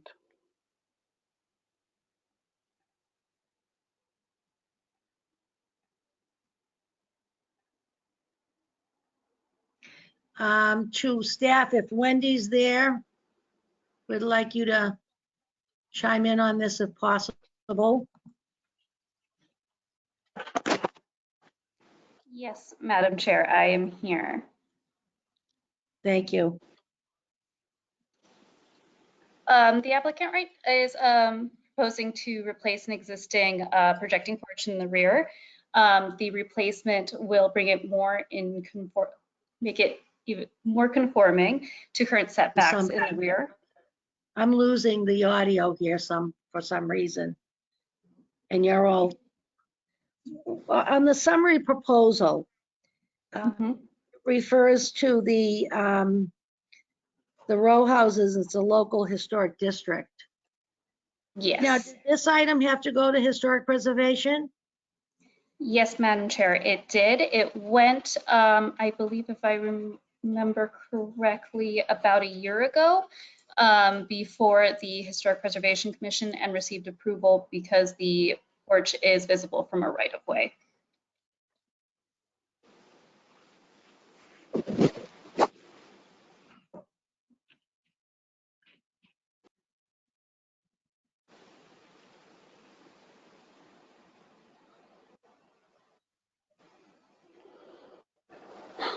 Central Street, we're not rushing you, but when you're ready, you let me know. Sorry, I'm trying to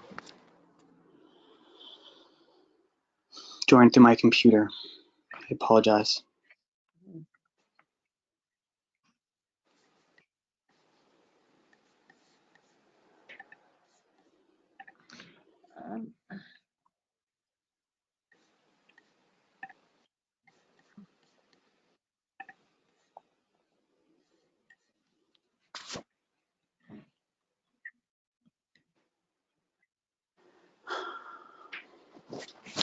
Charlotte, are you there?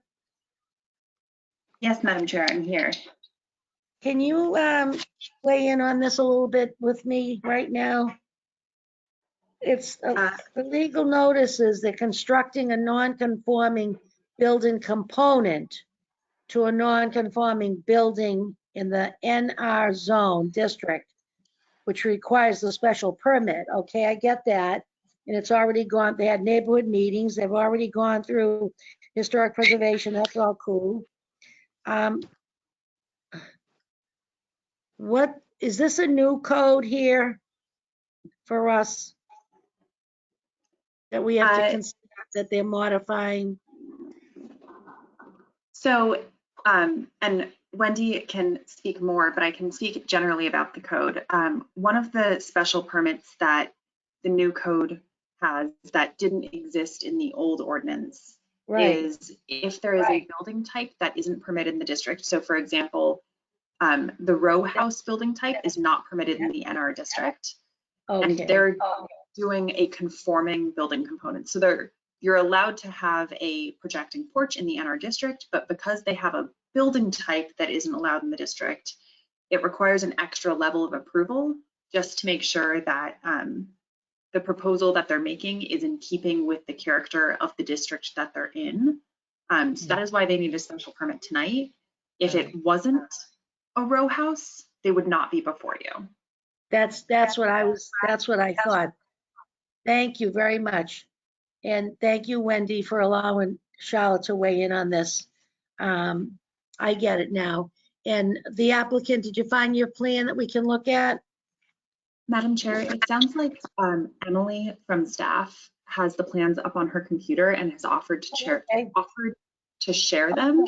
So I've made her the presenter instead, but Toby, if you could walk Emily through and use page numbers of the PDF. So for example, page 1 of the PDF or page 3 of the PDF as you want to walk through, I think that will work well.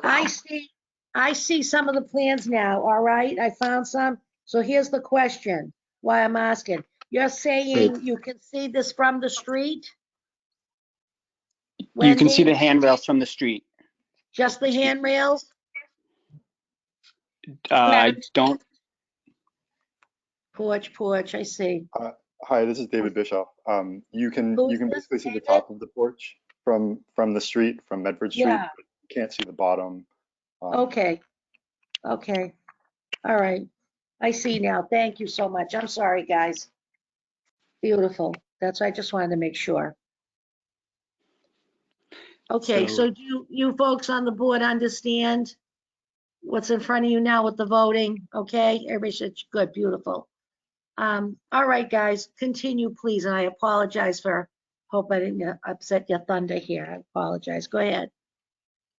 No, that's terrific. Thank you. So this is the current existing plot plan. This is Charlotte. I'm looking at the time. Yeah, Emily, I think you minimized it. Yeah. You know what? I found it. And is everybody else see it in your plans? Okay, we're all set. I messed up. I'm sorry. So go ahead, guys, explain it. Just a bit, it's just that. It's plain and simple. So the Yeah, that's our idea is, existing, that's the existing okay, plan. The next slide should be the proposed. And you can see how the stairs shift slightly to come up the stairs in a different direction. okay, That's the main alteration. The basic footprint stays the same, except now there's some steps into the backyard, which I don't even think would affect the backyard setback. But so that's the main gist of the project there. And there are plans that we have. There should be plans and elevations. Maybe the next slide. yep, That's existing.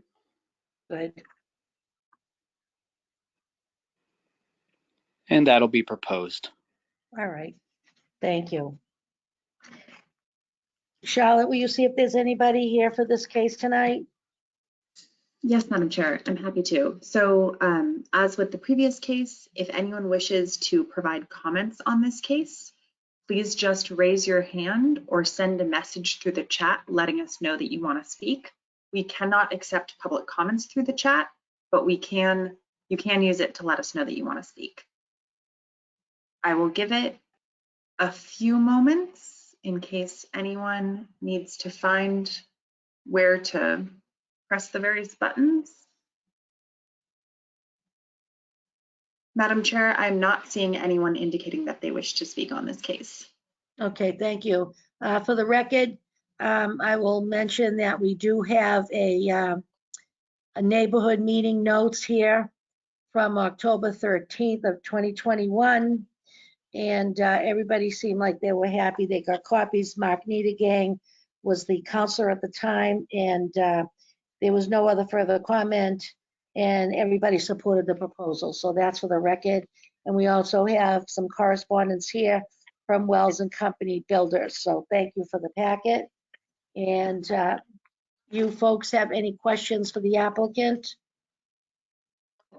No? Beautiful.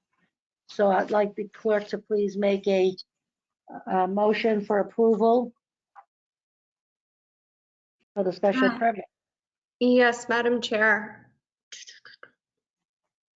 I would like to make a motion to approve the applicant's request to construct or for a special permit to construct a conforming building component to a non-conforming building type in the neighborhood residential zoning district, and including those permit conditions as outlined in the staff memo. May I have a second? Second. Ann Brockelman, all in favor, please say aye. Ann Fullerton, Aye. Ann Brockelman, Aye. Catherine Garavaglia, Aye. and Susan Fontano, aye. Let the record show in the matter of 141 Central Street, PNZ 21-104, it was unanimous approval. Thank you. Good luck, guys. Thank you very much. I appreciate it. Thank you very much, Madam Chairman and the board. Have a good night. Thank you. Have a good Next evening. case Thank you. is 10 Oak Street.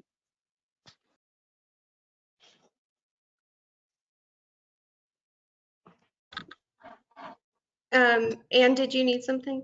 Yes, I was wondering if we could take a quick break because I don't know how long the next Okay, how long would you like? 5 minutes. I don't know how Sure. long the next case is going to be. Okay. We need to vote or and do anything. Yeah, yeah, a motion for a, what do we call it, a recess? Madam Chair, I make a motion for a 5-minute recess. All in favor, please, a second? Second by Ann Brockelman. All in favor, say aye. Ann Fullerton, Aye. Ann Brockelman, Aye. Catherine Garavaglia, and Susan Fontano, aye. Yes, we're back in 5. you.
Muted.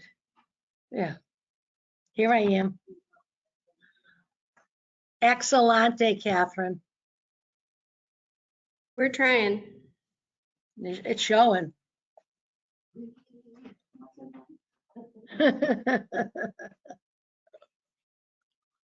No. Yeah, I'm gonna have it after. Yeah. Good. So when did you get back in town? I arrived back Saturday late. Yeah. Everything all set with the family now?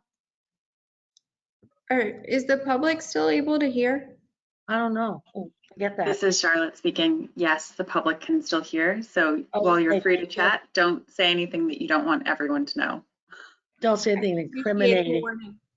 Incriminating. Thank you, Charlotte. So, work tomorrow. I did the vote, help with the voting yesterday. Oh, that's good. Polls. I'm exhausted. We're up at 4, at the polls at 6, they open at 7, and we got through about 9:15 last night. What a day. It was quiet though. Hi, Ian Fullerton.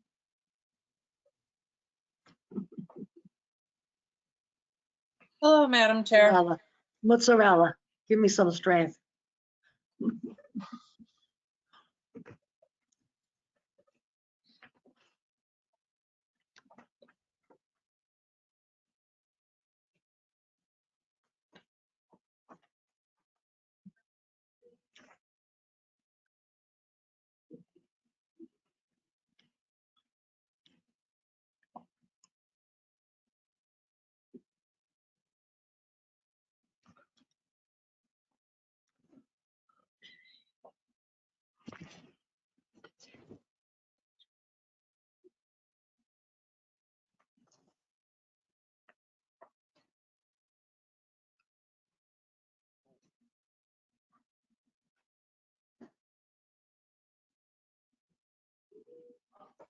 I'm back. Thank you.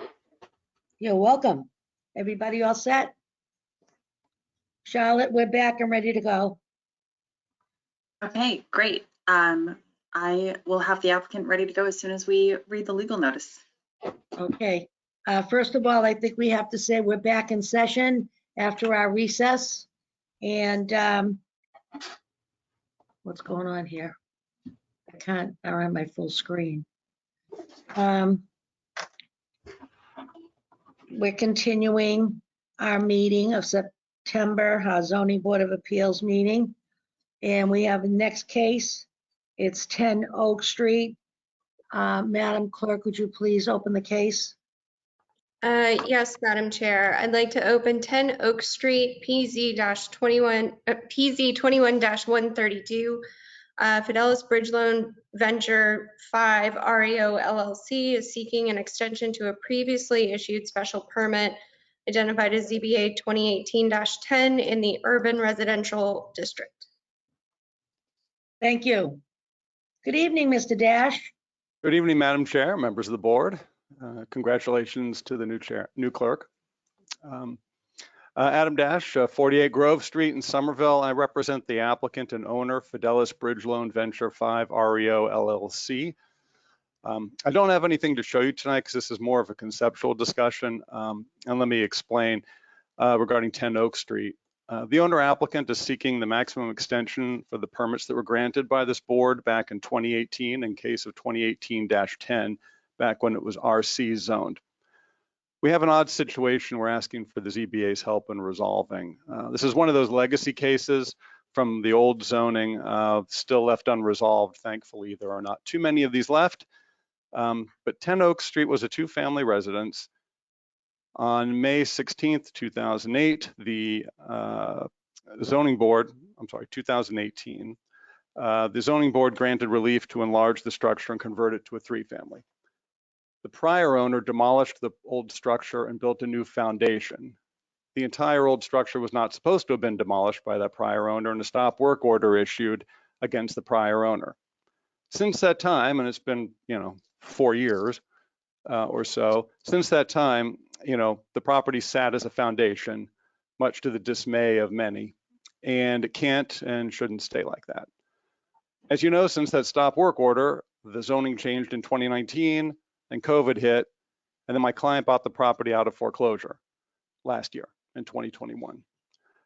So to be clear, just so we're clear, my client had nothing to do with anything that happened before, the stop work order, the demolition, anything. They bought this property out of foreclosure and they're just trying to do something with it. What they want to do is build the original project that was approved by the board in 2018 and never appealed. And then remove this current blight on the neighborhood, which is just the foundation sitting there. Now, the applicant and I have been working with preservation planning and zoning and inspectional services for a little while now to determine the best way to proceed to get something done at this property. And this is the way we decided. Under the new zoning, just so you know, this lot would be unbuildable if one were to build something from scratch on it as a vacant lot because of its size under the new zoning. So we're in a bit of a conundrum. As such, the only practical way forward here and the way which best meets the city's overall zoning goals is to extend the time under the 2018 approval so that the approved and unappealed project can be built as it was. Clearly, work began under the 2018 approval as evidenced by the fact that there's a new foundation there that the prior owner had built. Since then, with the zoning change and the COVID and the foreclosure, we feel like we have reasonable cause for a delay, including my client's work with the city for a while now to come up with a path forward. Should the ZBA be inclined to grant the extension, I can assure you my client intends to move on this project as continuously and expeditiously as possible. So really, it's up to you. As a practical matter, just to state, if the extension isn't granted, the current foundation is pretty much just going to have to sit there because my client won't be able to do anything with the property. So we're kind of a bit stuck. The 2018 approved project was good then, and but for the prior owner's demo of the old structure and the zoning change and COVID and the foreclosure, it would have been built by now. All the applicant seeks is time to just do the work and close this thing out. Applicant will have to return, it says in the staff report, for revision should this board approve the extension in order to amend condition 1 of the prior approval, which is the standard condition requiring the work be done in accordance with the plans, because obviously the old structure wasn't supposed to be completely demolished. And then, and of course, the building the new foundation. I would hope this could be done by staff de minimis rather than have to come back before you, since the resulting building at the end, however you look at it, it's going to look exactly the same either way, whether they had kept the old building and done the work they were going to do, or what we're going to do building a new, we're building the same project. So at the end of the day, it's going to be the same thing. So I would hope, since looking from the street, would you notice a casual passerby and you notice any difference? I would say no, because it's going to be the same project, whether you're keeping part of the original structure or not. At any rate, since the revision is needed, the applicant would like an extension for as long as the ZBA could grant us to allow for this revision process, because we do have to come back for that revision of the prior condition even after this, and I don't want anything to expire, and for the issuance of the building permit itself. So in short, we just want to build the 2018 three-family. That's all we want to do. And applicant asks that the board grant the extension so the original vision for this property can be finally fulfilled. Thank you. Thank you, Mr. Dash.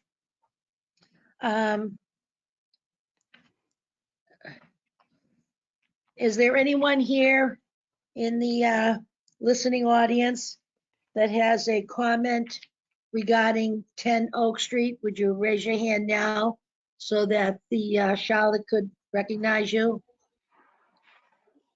So again, for anyone in the public who wants to speak, the two ways you can do that are by raising your hand or by sending a chat message letting us know that you want to speak.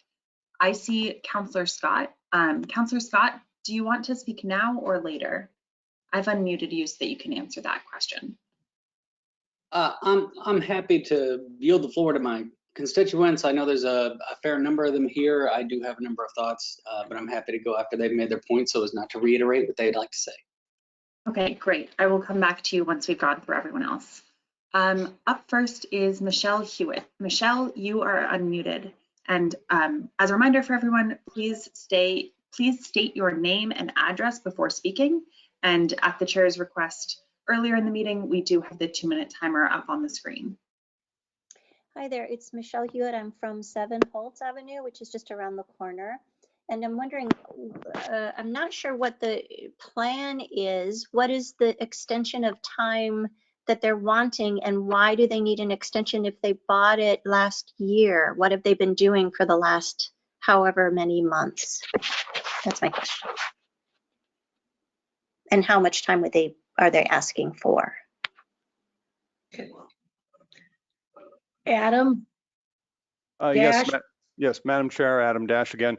Well, we're seeking a 1-year extension, although I certainly would hope it wouldn't take that long because we need to, as I stated earlier, get that revision of the old condition 1 and then actually file building permit plans and get the building permit. So that those are, they're months for all of those processes, and I don't want to get hung up on a 6-month extension and run short and have to come back again. So I can tell you my client doesn't want to wait that long, but as you know, with the city, sometimes things take what they take. As far as what we've been doing for the past time, my client bought it, like I said, in 2021, and we have been working with the city to figure out ways to go forward, whether it was revising the old project, the old approval, or trying to find a way to do something under the new zoning, or whether it was to extend the time on the old approval and build the project as it was originally approved. And we've been back and forth with inspectional services and PP&Z, and it's been very, they've been very helpful. And everyone acknowledges this is a bit of one of those legacy issues where you're kind of caught with the zoning. But we, and once we figured out what we needed to do, we put everything together and filed it and was advertised, and we're here before you. So it's not as if we've been sitting around. It just takes time to work through all of those things. But as I said, my client hasn't owned it for all that appreciably long. So. Thank you, Mr. Dash. Next, Charlotte. Up next is, Ed Markovitz indicated that they wish to speak. Ed, you are unmuted. Good evening, sir. Mr. Markovitz? Okay, sorry about that. I'd like to defer to some of the leaders of our group, including Attorney Jennifer Civitella, Dorinda Jakewith, Tom Booth, who are also immediately affected by this, and reserve the right to speak later. As each speaks, we'll acknowledge them, Charlotte, and you give them their 2. Thank you. Next up is Andrew Campanella. Andrew, you are unmuted. Yes, I'd also like to defer my comment until after the other speakers. Next. Up next is Jennifer Hilario. Jennifer, you are unmuted. Hello, my name is Jennifer Civitella Hilario. I'm a resident of 9 Bolton Street. Earlier today, I submitted some written comments that would surpass the 2-minute limit. So I'm just going to speak to one point in particular. I think for the board to make a thoughtful decision about whether or not this process should move, this request should move forward, there needs to be more specific information regarding the activities that Attorney Dash just described. That I do consider acquiring the property 15 months ago a considerable amount of time for there to be activity that should be put in writing and shared with both the board and the public so we have a chance to review. I can say from the neighborhood's opinion that there hasn't been much activity on behalf of the buyer, that as mentioned in Attorney Dash's narrative, the property is still a blight in our community, and nothing has been done. Although the condition of the property is not necessarily relevant to the board's consideration, I think it's evidence that this is a bad neighbor and that they should not be given the benefit of the doubt. In particular, I'm very concerned that if this is approved, that the property will be sold again to another unqualified developer, and we will be back at square one like we were in 2018. Thank you very much. Mr. Dash.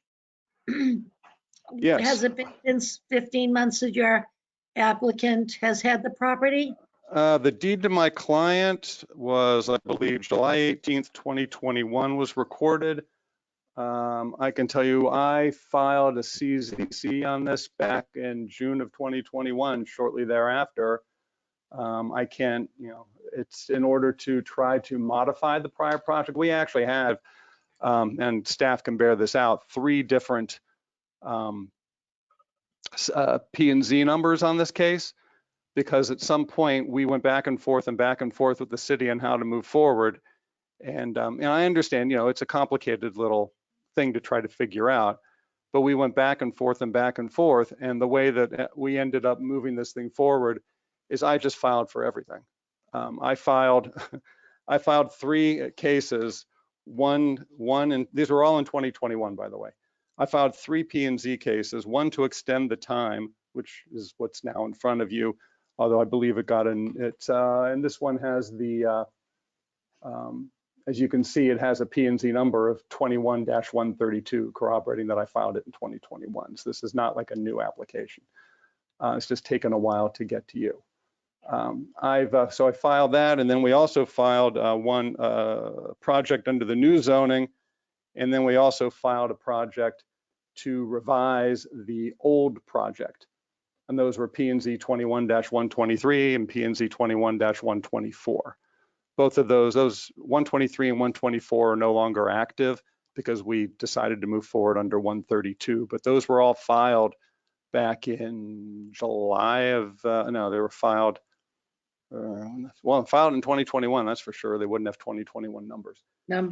Right. Yeah, so I mean, these were all, so it's not as if, I understand to the public that they don't see anything happening, I get that, but it's not as though we're not doing things. It's just the new process, as you know, just takes time. So I filed those back, it looks like in August 17th of 2021, right? So that's when I filed all those 3 P&Zs, including the one in front of you tonight, which is the only remaining active one. So Okay. I don't know what else to tell you. I mean, I filed it in August and we had some back and forth, and we're here in September, and it's like, we amended it, right? And that's the development after going back and forth, talking to folks at the city and amongst ourselves, and that is the development narrative that you see. This is the more updated one, but that's still under the 2021 filings. It gets complicated. I'm not so sure the whole docket history is all that super important, other than the fact that it's not like we haven't been doing something. My clients didn't buy this out of foreclosure to sit on it. They wanted to build it. But for all of this, they would have built it already. But, Well, no, I think it's fair for the neighborhood to come out and ask the questions and you have the answers. Sure. No, I understand. But Like I you said, think when you're not living there and you're not beside this dump or litter or looking at this filth every day, but that's why you're here and you're explaining to them. So like they want the written, you're here right now to answer these questions. Yep. No, like I said, I understand how to the public it would look like we're just sitting on it. That's right. Well, that's why they asked. Yeah, thank you. Fair enough. Beautiful. Charlotte? Up next is Tom Booth. You are unmuted. Thank you. Mr. Booth? Hello? Tom, you may need to unmute yourself from your end as well, but you're unmuted on our end.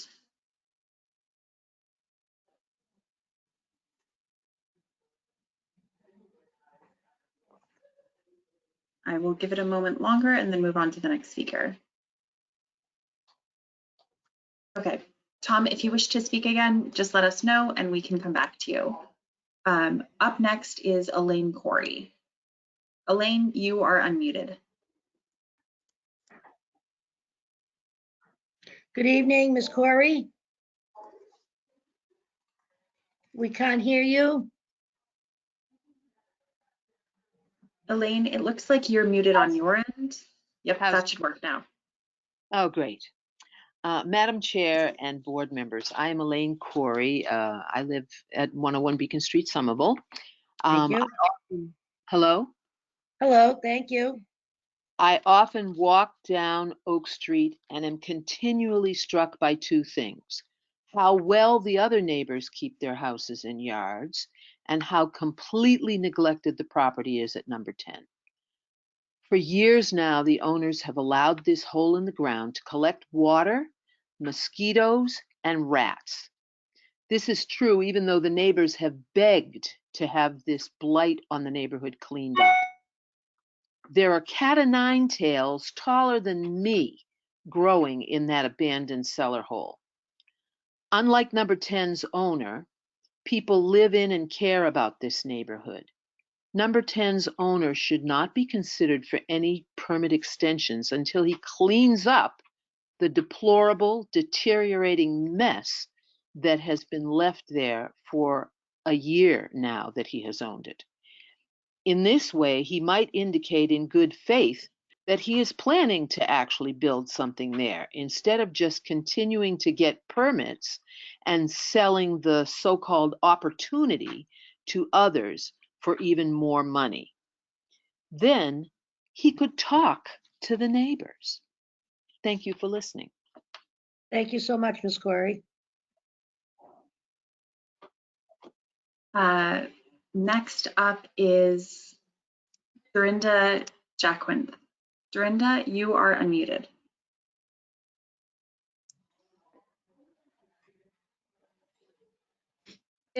Okay, I live at number 6 Oak Street and directly abut this property. What's your name, please? My name is Dorinda Jakewith. I live at 6 Oak Street. I have owned this property for 31 years, and I live next to I directly abut this property. I was involved with the first person who got the special permit, who was a young man who got the special permit and immediately flipped it to another group of people. So the architectural drawings and the promises he made to the neighborhood are a moot point because he has been involved in this. This is the 4th owner of this property. In the period of time of the past 3 years, as Ms. Corey just explained, this is a swamp. It's filled with water. It's covered with green slime. There are cat-o'-nine tails. It is a mess.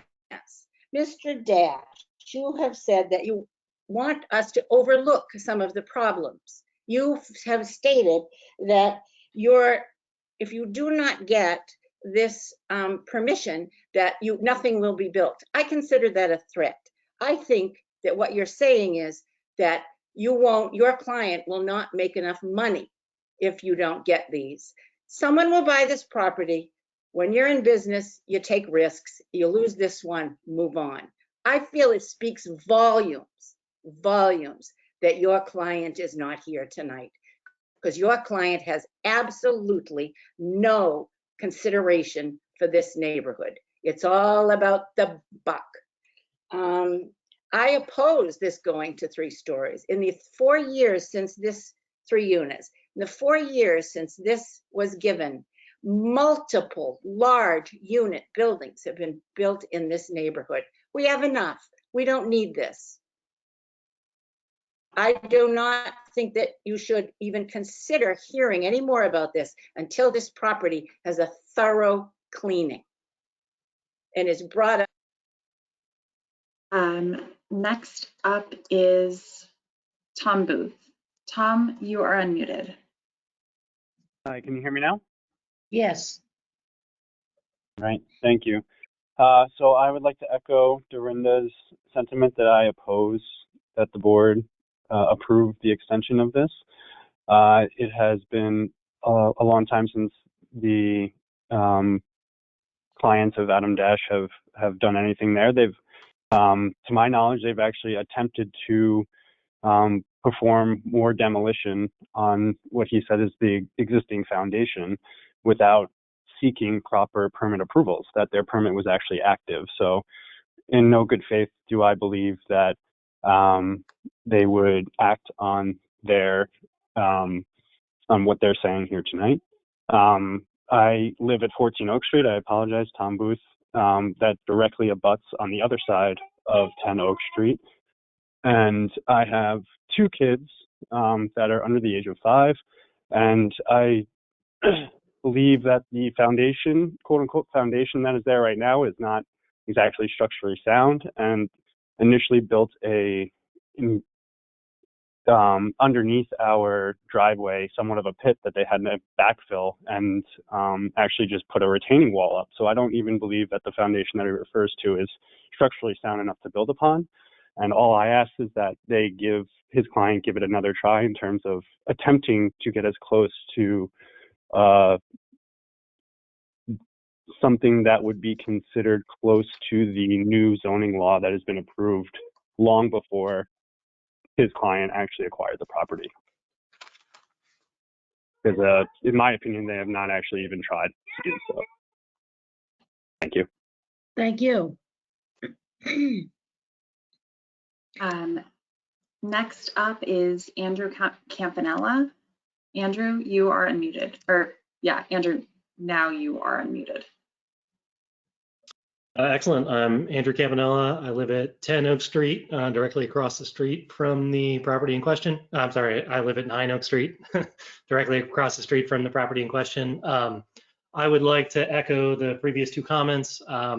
This property has been really a blight on the neighborhood for much of the past 15 months that the applicant has owned this property. It has been submerged in 4 to 6 inches of water. And has been a mosquito breeding ground. And I believe that the only reason that it is not currently a mosquito breeding ground is that we are in the midst of an epic drought. And I do not believe that this applicant has acted in good faith. And so I do not support their motion to extend their time of owning this property and just keeping it as a hole in the ground. I would like to see something happen with this property, but I would like to see some action on behalf of the applicant to indicate some form of goodwill or good faith actions. So that is, I guess, all I have to say. Thank you. Thank you. Next up is Ed Markovitz. Ed, you are unmuted. Apologies. Thank you. Yeah, now you are unmuted. Members of the board, I live at 6 Oak Street, so yes, what everybody else said, that's what's happened. And this owner has been the owner during much of that time. In our immediate area, 7 houses right around us, okay, are examples of good developers and bad developers, okay? We have seen, of course, 10 Oak Street, that fell down. It just fell down, okay? In another case, the applicant received approval on the condition that they replace a mansard roof with a mansard roof. They didn't, they just did it. In another case, we spoke with the developer while he was working on a house, and we saw how he worked. We couldn't believe, he seemed to know nothing about this, okay? And so he sold the house. Good friends of ours bought it. It's right across the street. They had to take all the siding off. They had to redo the windows. So we're talking here about competence and incompetence and good faith. Interesting that your prior cases that you dealt with today all had meetings with the neighborhood. This applicant has never had a meeting, has never approached us, hasn't even come to this meeting. Okay, you're going by what are the zoning laws of the city. You must consider, number one, the competence of the applicant, and number two, the good faith of the applicant. We met with one person who might be the contractor, we're not so sure. Believe me, he didn't know what he was doing. Just because you have a nail gun and a bobcat doesn't mean that you know how to build anything. Thank you. Thank you, Mr. Markovitz. That is all of the members of the public. So Councillor Scott, we're going to come back to you. All right, thank you very much, and I'd appreciate your forbearance. I know the customary 2-minute limit here, but Chair Fontano and members of the zoning board, I appreciate your service tonight. Congratulations to the new clerk, and also thank you, Chair, for your service, and congratulations on an excellently run election.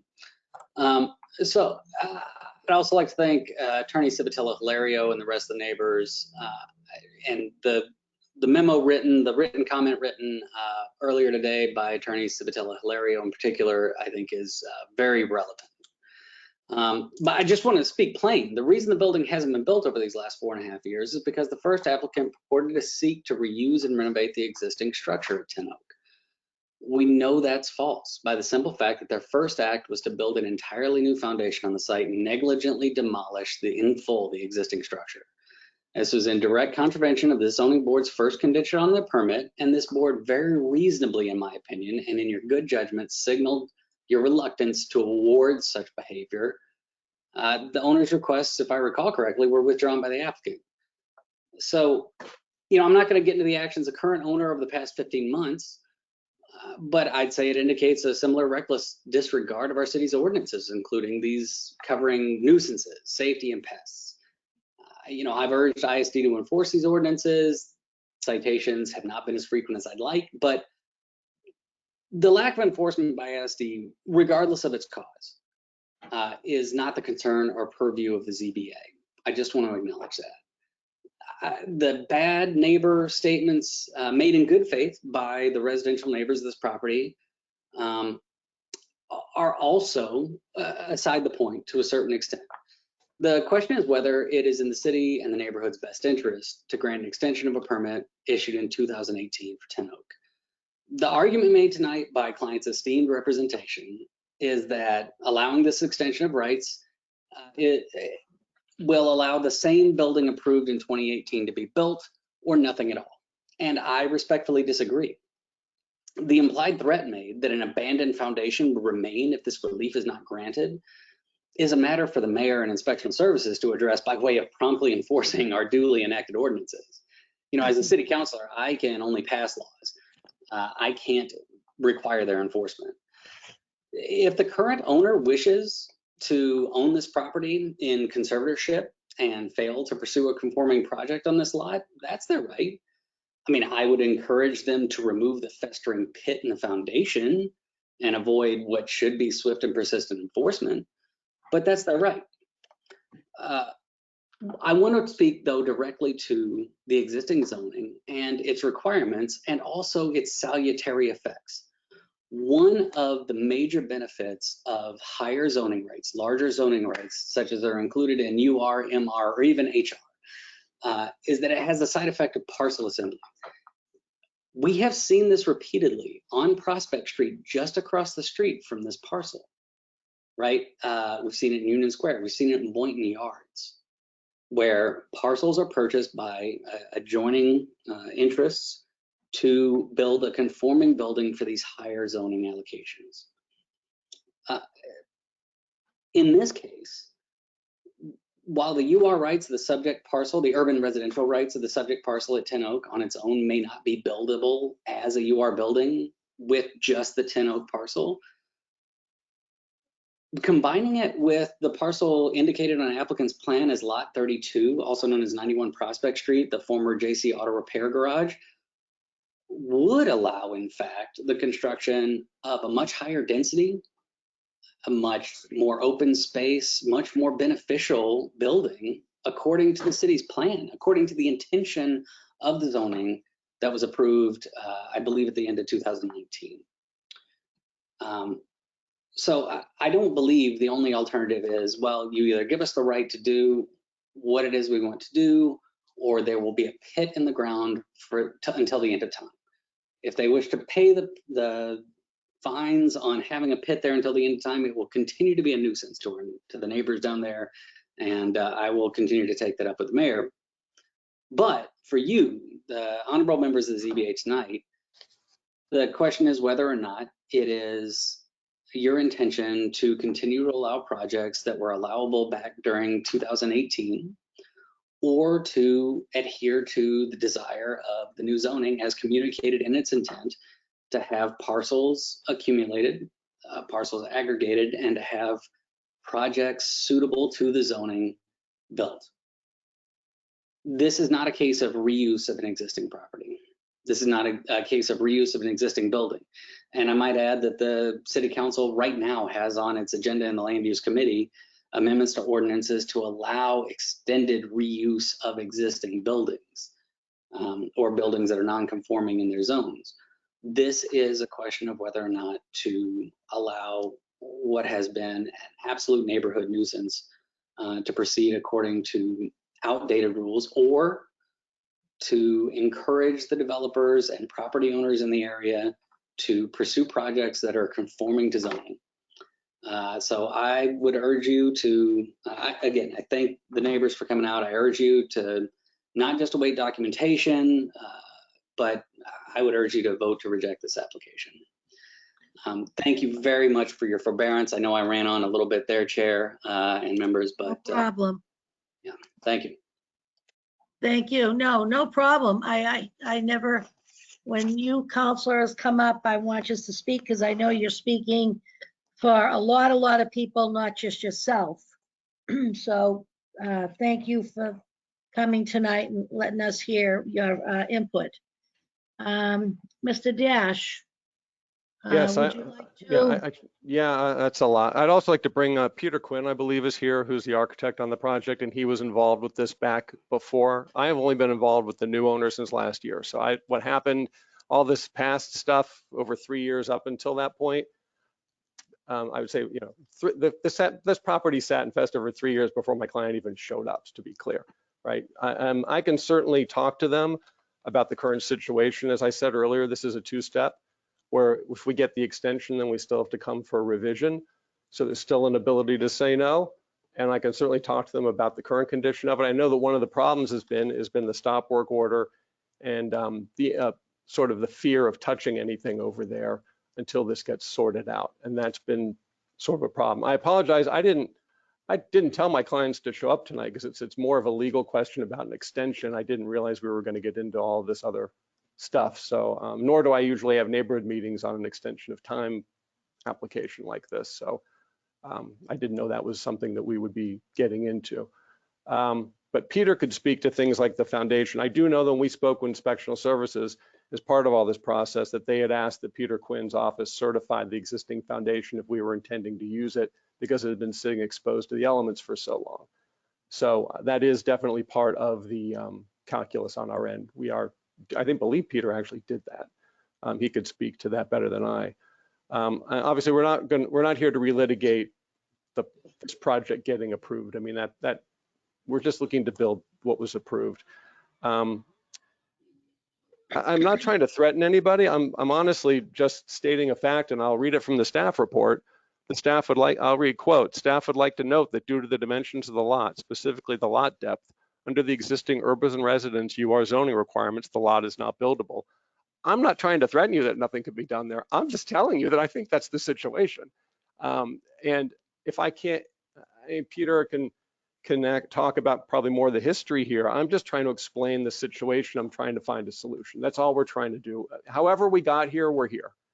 And if we can get this project built as it was originally approved, it'll look the same regardless as to whether you're using the existing building or not any of the existing building. It's going to be the same darn project. I think that's in everyone's best interest, because what I'm hearing is that nobody wants that existing foundation to be there. And ironically, to say I don't want the existing foundation to be there, but I don't want to grant the extension, just allows the existing foundation to be there. I don't think that gets anybody what they want. I understand people are mad. I get that. And I can certainly talk to my client about doing some cleanup on the site, but it's still going to be a foundation sitting there if we don't get an extension, because I can't do anything. That's the problem. And we're just kind of, I don't think this is a precedential case, because as I said, this is one of those legacy old cases that hang over from the old zoning. I don't think there are a lot of these left. And I got to say, I don't think I've ever seen a situation exactly like this. I'm not sure you're going to see this one again. But it is a bizarre situation. I would say, I know, Peter, can you talk about, I don't know if you heard all of that, but if you could talk about like the Sure. condition of the existing foundation and how things got to where they are, because I'm relatively new to the case. Sure. Yeah. Good evening, everybody.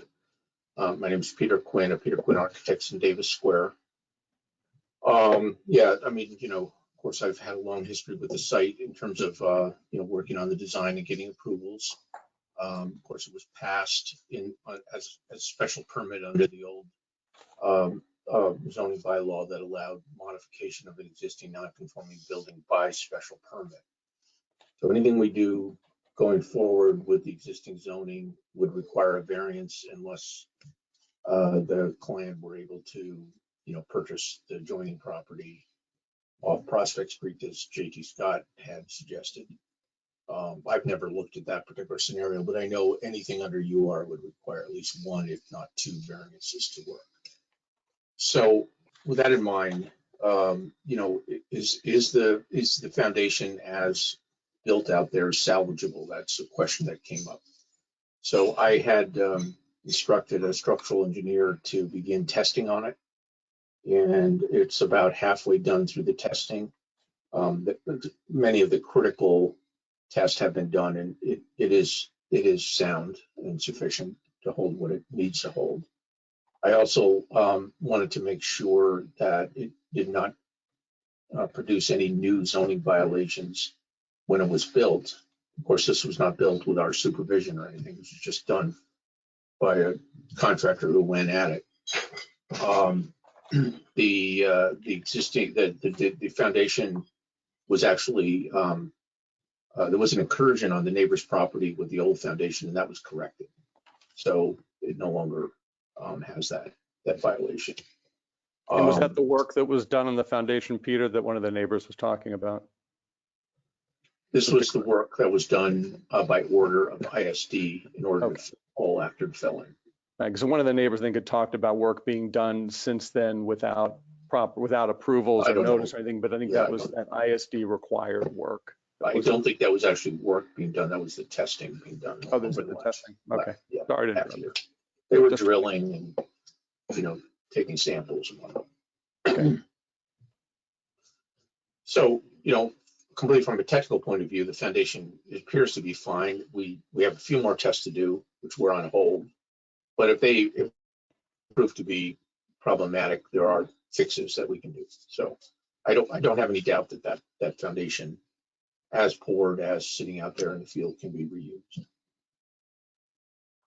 Yeah, I don't know. I mean, what we're seeking is just the extension so we can move forward on it, and that is the fastest path to resolving the situation. We get it.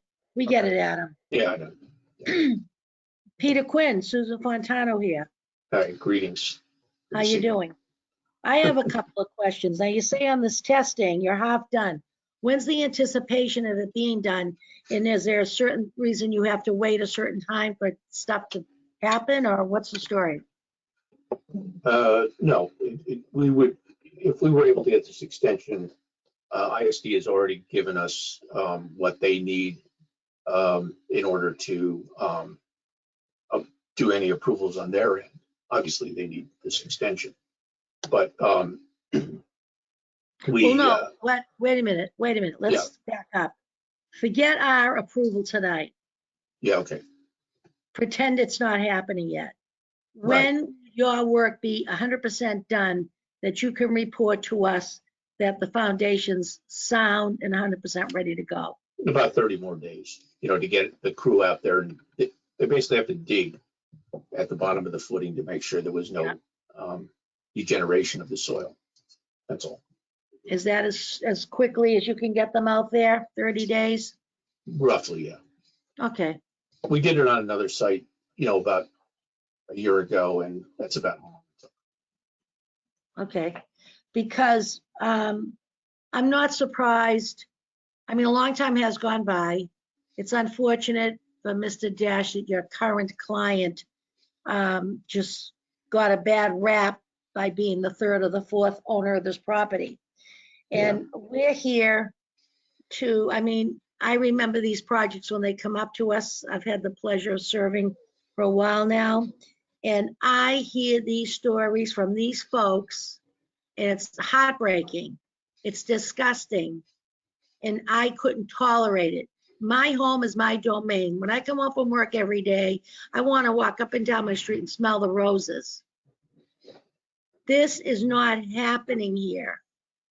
This client, from now on, when we have cases like this out there in the land of virtual reality, they should be here. The new buyer, the contractor or whomever. You don't even have to come to City Hall.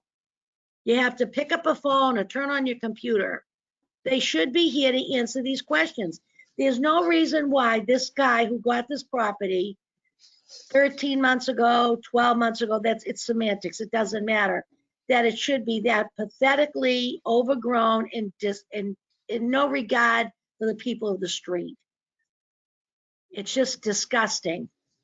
And I hear the neighbors, I hear the counselor, we all live here, we're all human beings, we all have houses, we all have a fit when our leaves blow in our yard or the snow is in. Can you imagine living with that for all these months? We've got to have some guarantees, Mr. Dash, before we can go further and approve anything. That's my feeling. Here we go again. I'm going to talk to the board, but I'm going to tell you, this is, we got to get something in writing and force these people to clean up so we know, as one of the people said earlier, in good faith, reputation.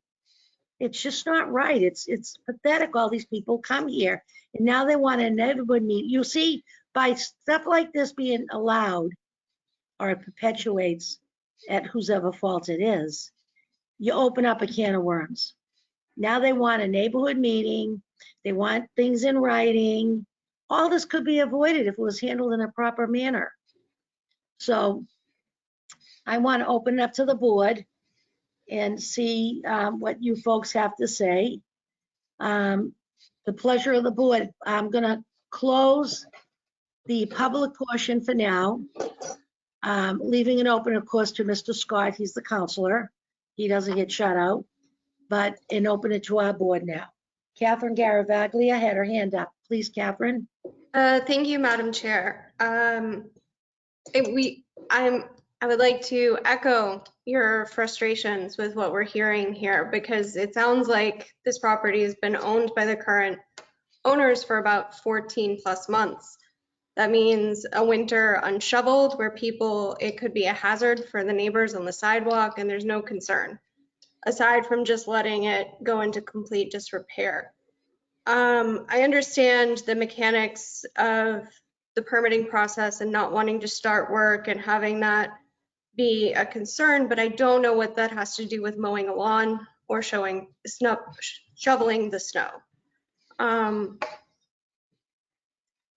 Attorney Dash, does your client have a GC lined up to start work, assuming that they were granted an extension? Like, what can we see?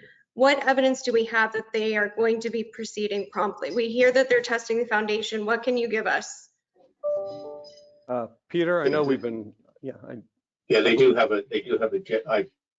have a general contractor with a contract to proceed that, they're not going to proceed obviously if there's no project. But as far as I know, I mean, I have not seen the actual physical contract, but I have reviewed prices and a few other things. So I know that they're proceeding in earnest with a general contractor. I don't want to mention their name, but they are reputable and have done a lot of work in Somerville. So they've been on the email chains. So okay. Yeah. Is this a new contract, or is it one that's just been assigned since the outset of the project with no intention of proceeding? 8348. So I think Adam probably filled you in that one of the reasons why we were kind of in limbo here over the last 14 months or so is that we thought we were going to be able to proceed by right under the permit that we had before, after some discussion with ISD and with the planning department, but that was reversed at some point. And in the meantime, I had revised all the construction drawings and put them out for bid. And so there were, I think, at least 2, possibly 3 bidders on it. And, one was elected. My computer. So, that's the process that we've had. And right now we're all just hovering, waiting. Right. So. Okay, but it sounds like it would be a new contract and we're gearing up for this. So there is something in motion. Yeah, it's not the contractor who defaulted on the old foundation or any of those people who were involved. Were my name not on the drawings, I probably would not be involved either, but because, that I'm, I get to carry the banner for that, so. Okay, thank you.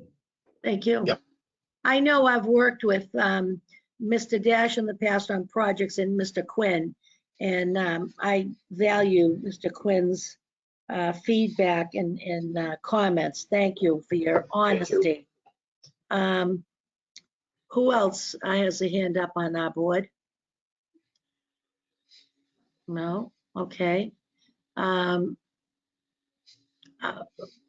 What do you ladies want to do tonight? How do we move forward? Ann Fullerton. Madam Chair, I'm honestly not prepared to vote to extend this special permit at this point. I'm not sure that how the other board members feel, but I think that what we've heard from, we're essentially being asked for a favor from ownership, and ownership has not done any favors for the community. So I think that at this point, I would be willing to continue this conversation and have ownership come back with a plan of action, including cleanup, and a plan of action of when they expect construction to start based on a reasonable amount of time from ISD review of their revised permit. And then their second approval, obviously, Mr. Dash. But at this point, I don't think we can, in good faith, in my opinion, approve this continuance. I don't see how, because they bought the property, they're not guaranteed this continuance of a special permit. Thank you. Ann Brockelman, do you have a comment? No? I agree, not ready to approve. Okay, all right. So I agree also. So I think what we'll do is, Adam, the choice is yours how you want to go forward now. Do you want to ask for a continuance and come back with the people to answer these questions and make some promises to us? We can write it up. I mean, I get it that, but this neighborhood's willing after all this time to live with this another month till they can get some answers from you folks, and then we can go forward and be productive. But right now we're at a standstill. Do you want a continuance to come back with your people with some answers to some? You heard all the folks and you heard our comments. Right, and I haven't seen that memo that JT Scott was referring to from one of the residents, so yeah. I'm a bit in the dark as to whatever it says, but Alex can get that to you. Yeah, sure, I appreciate that. I mean, I think if we're going to continue it, and I'll talk to the client. I didn't think that obviously getting extensions, I don't always bring the client because it's more of a calendar issue than anything, but I understand the situation, and we're happy to do whatever we need to do. I mean, it's been, I guess, been sitting there for 4 years. Another couple of weeks won't make a huge amount of a difference. If we could come back on the 21st, I can see what I could do. Thank you. Is Charlotte there? And Emily? I am here. And Emily, I'm sorry, we didn't hear from you, but this is a case you've been handling for us.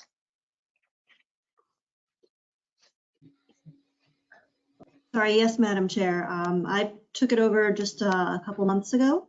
Okay. And so that was the staff report that you saw was one I prepared in consultation with the Inspectional Services Department and their analysis of what's necessary for the project to move forward. So again, this extension would be required as the first step, and then the applicant would have to come back to the board for a major amendment to the special permit to address the violation of condition 1 of the original approval. Okay, so why don't we, Charlotte, are you there? Yes, Madam Chair. Okay, will you see that for me, please, that Mr. Dash gets the 2 emails we got from comments of the 1 email for this case tonight? Will you send it to him? Yes, I will share the public comments tomorrow. Thank you. And Emily Hutchins, would you work with Charlotte and Mr. Dash, get back to you so you folks can collaborate and come back with some suggestions and answers for the next case for these folks and for the counselor to hear, and see if we can have a meeting of the minds and go forward in a positive fashion for everybody concerned, the developer and the people in the neighborhood, make it a nicer place. And can we do this, Charlotte, on September 21st? Is there room? Yes, Madam Chair, there's plenty of room on the 21st. Beautiful. Can I ask, as a courtesy to Mr. Scott, are you there, Mr. Scott? Apologies, Madam Chair, I had muted him. Councillor Scott, you are unmuted. I am here, Madam Chair. Thank you. Okay, so you heard what our plan is to go forward? I did. I appreciate your caution reservation. While my guidance remains the same, I appreciate your caution. So I will be here on the 15th then. Oh, the 21st. 21st. My apologies. Okay, all right. So we were all on the same page here. Mr. Quinn, you keep looking into what you can for us with that Yes. foundation and your people. Adam, you talked to your gang, your new owner, the contractor, whoever the contract is going to be, see what we can do. And may I please have a motion from our clerk for continuance till the 21st? Madam Chair, I make a motion to continue 10 Oak Street to the 21st of September. Thank you. May I have a second? Second. Ann Brockelman, second. All in favor, please say aye. Ann Fullerton, Aye. Catherine Garavaglia, Aye. Ann Brockelman, Aye. and Susan Fontano, aye. Let the record show in the matter of 10 Oak Street, P and Z 21-132, we'll approval for a continuance until September 21st, 2022. Thank you, everybody, and thank you for your patience. Thank you. Thank you. I believe that's all on our agenda tonight. May we have a motion to close, adjourn? Madam Chair, I make a motion to adjourn the meeting. Second. Seconded by Ann Brockelman. Ann Fullerton, Aye. Catherine Garavaglia, Aye. Susan Fontano, aye, and Miss Ann Brockelman. Aye. Thank you. Let the record show unanimous approval to adjourn. See you guys September 21st, 2022. Have a good night. Thank you very much. Night. Congrats, night. Catherine, and thank you Yeah. You're welcome. for your service. Thank you. Thank you. Bye, guys. Good Bye, night. good night.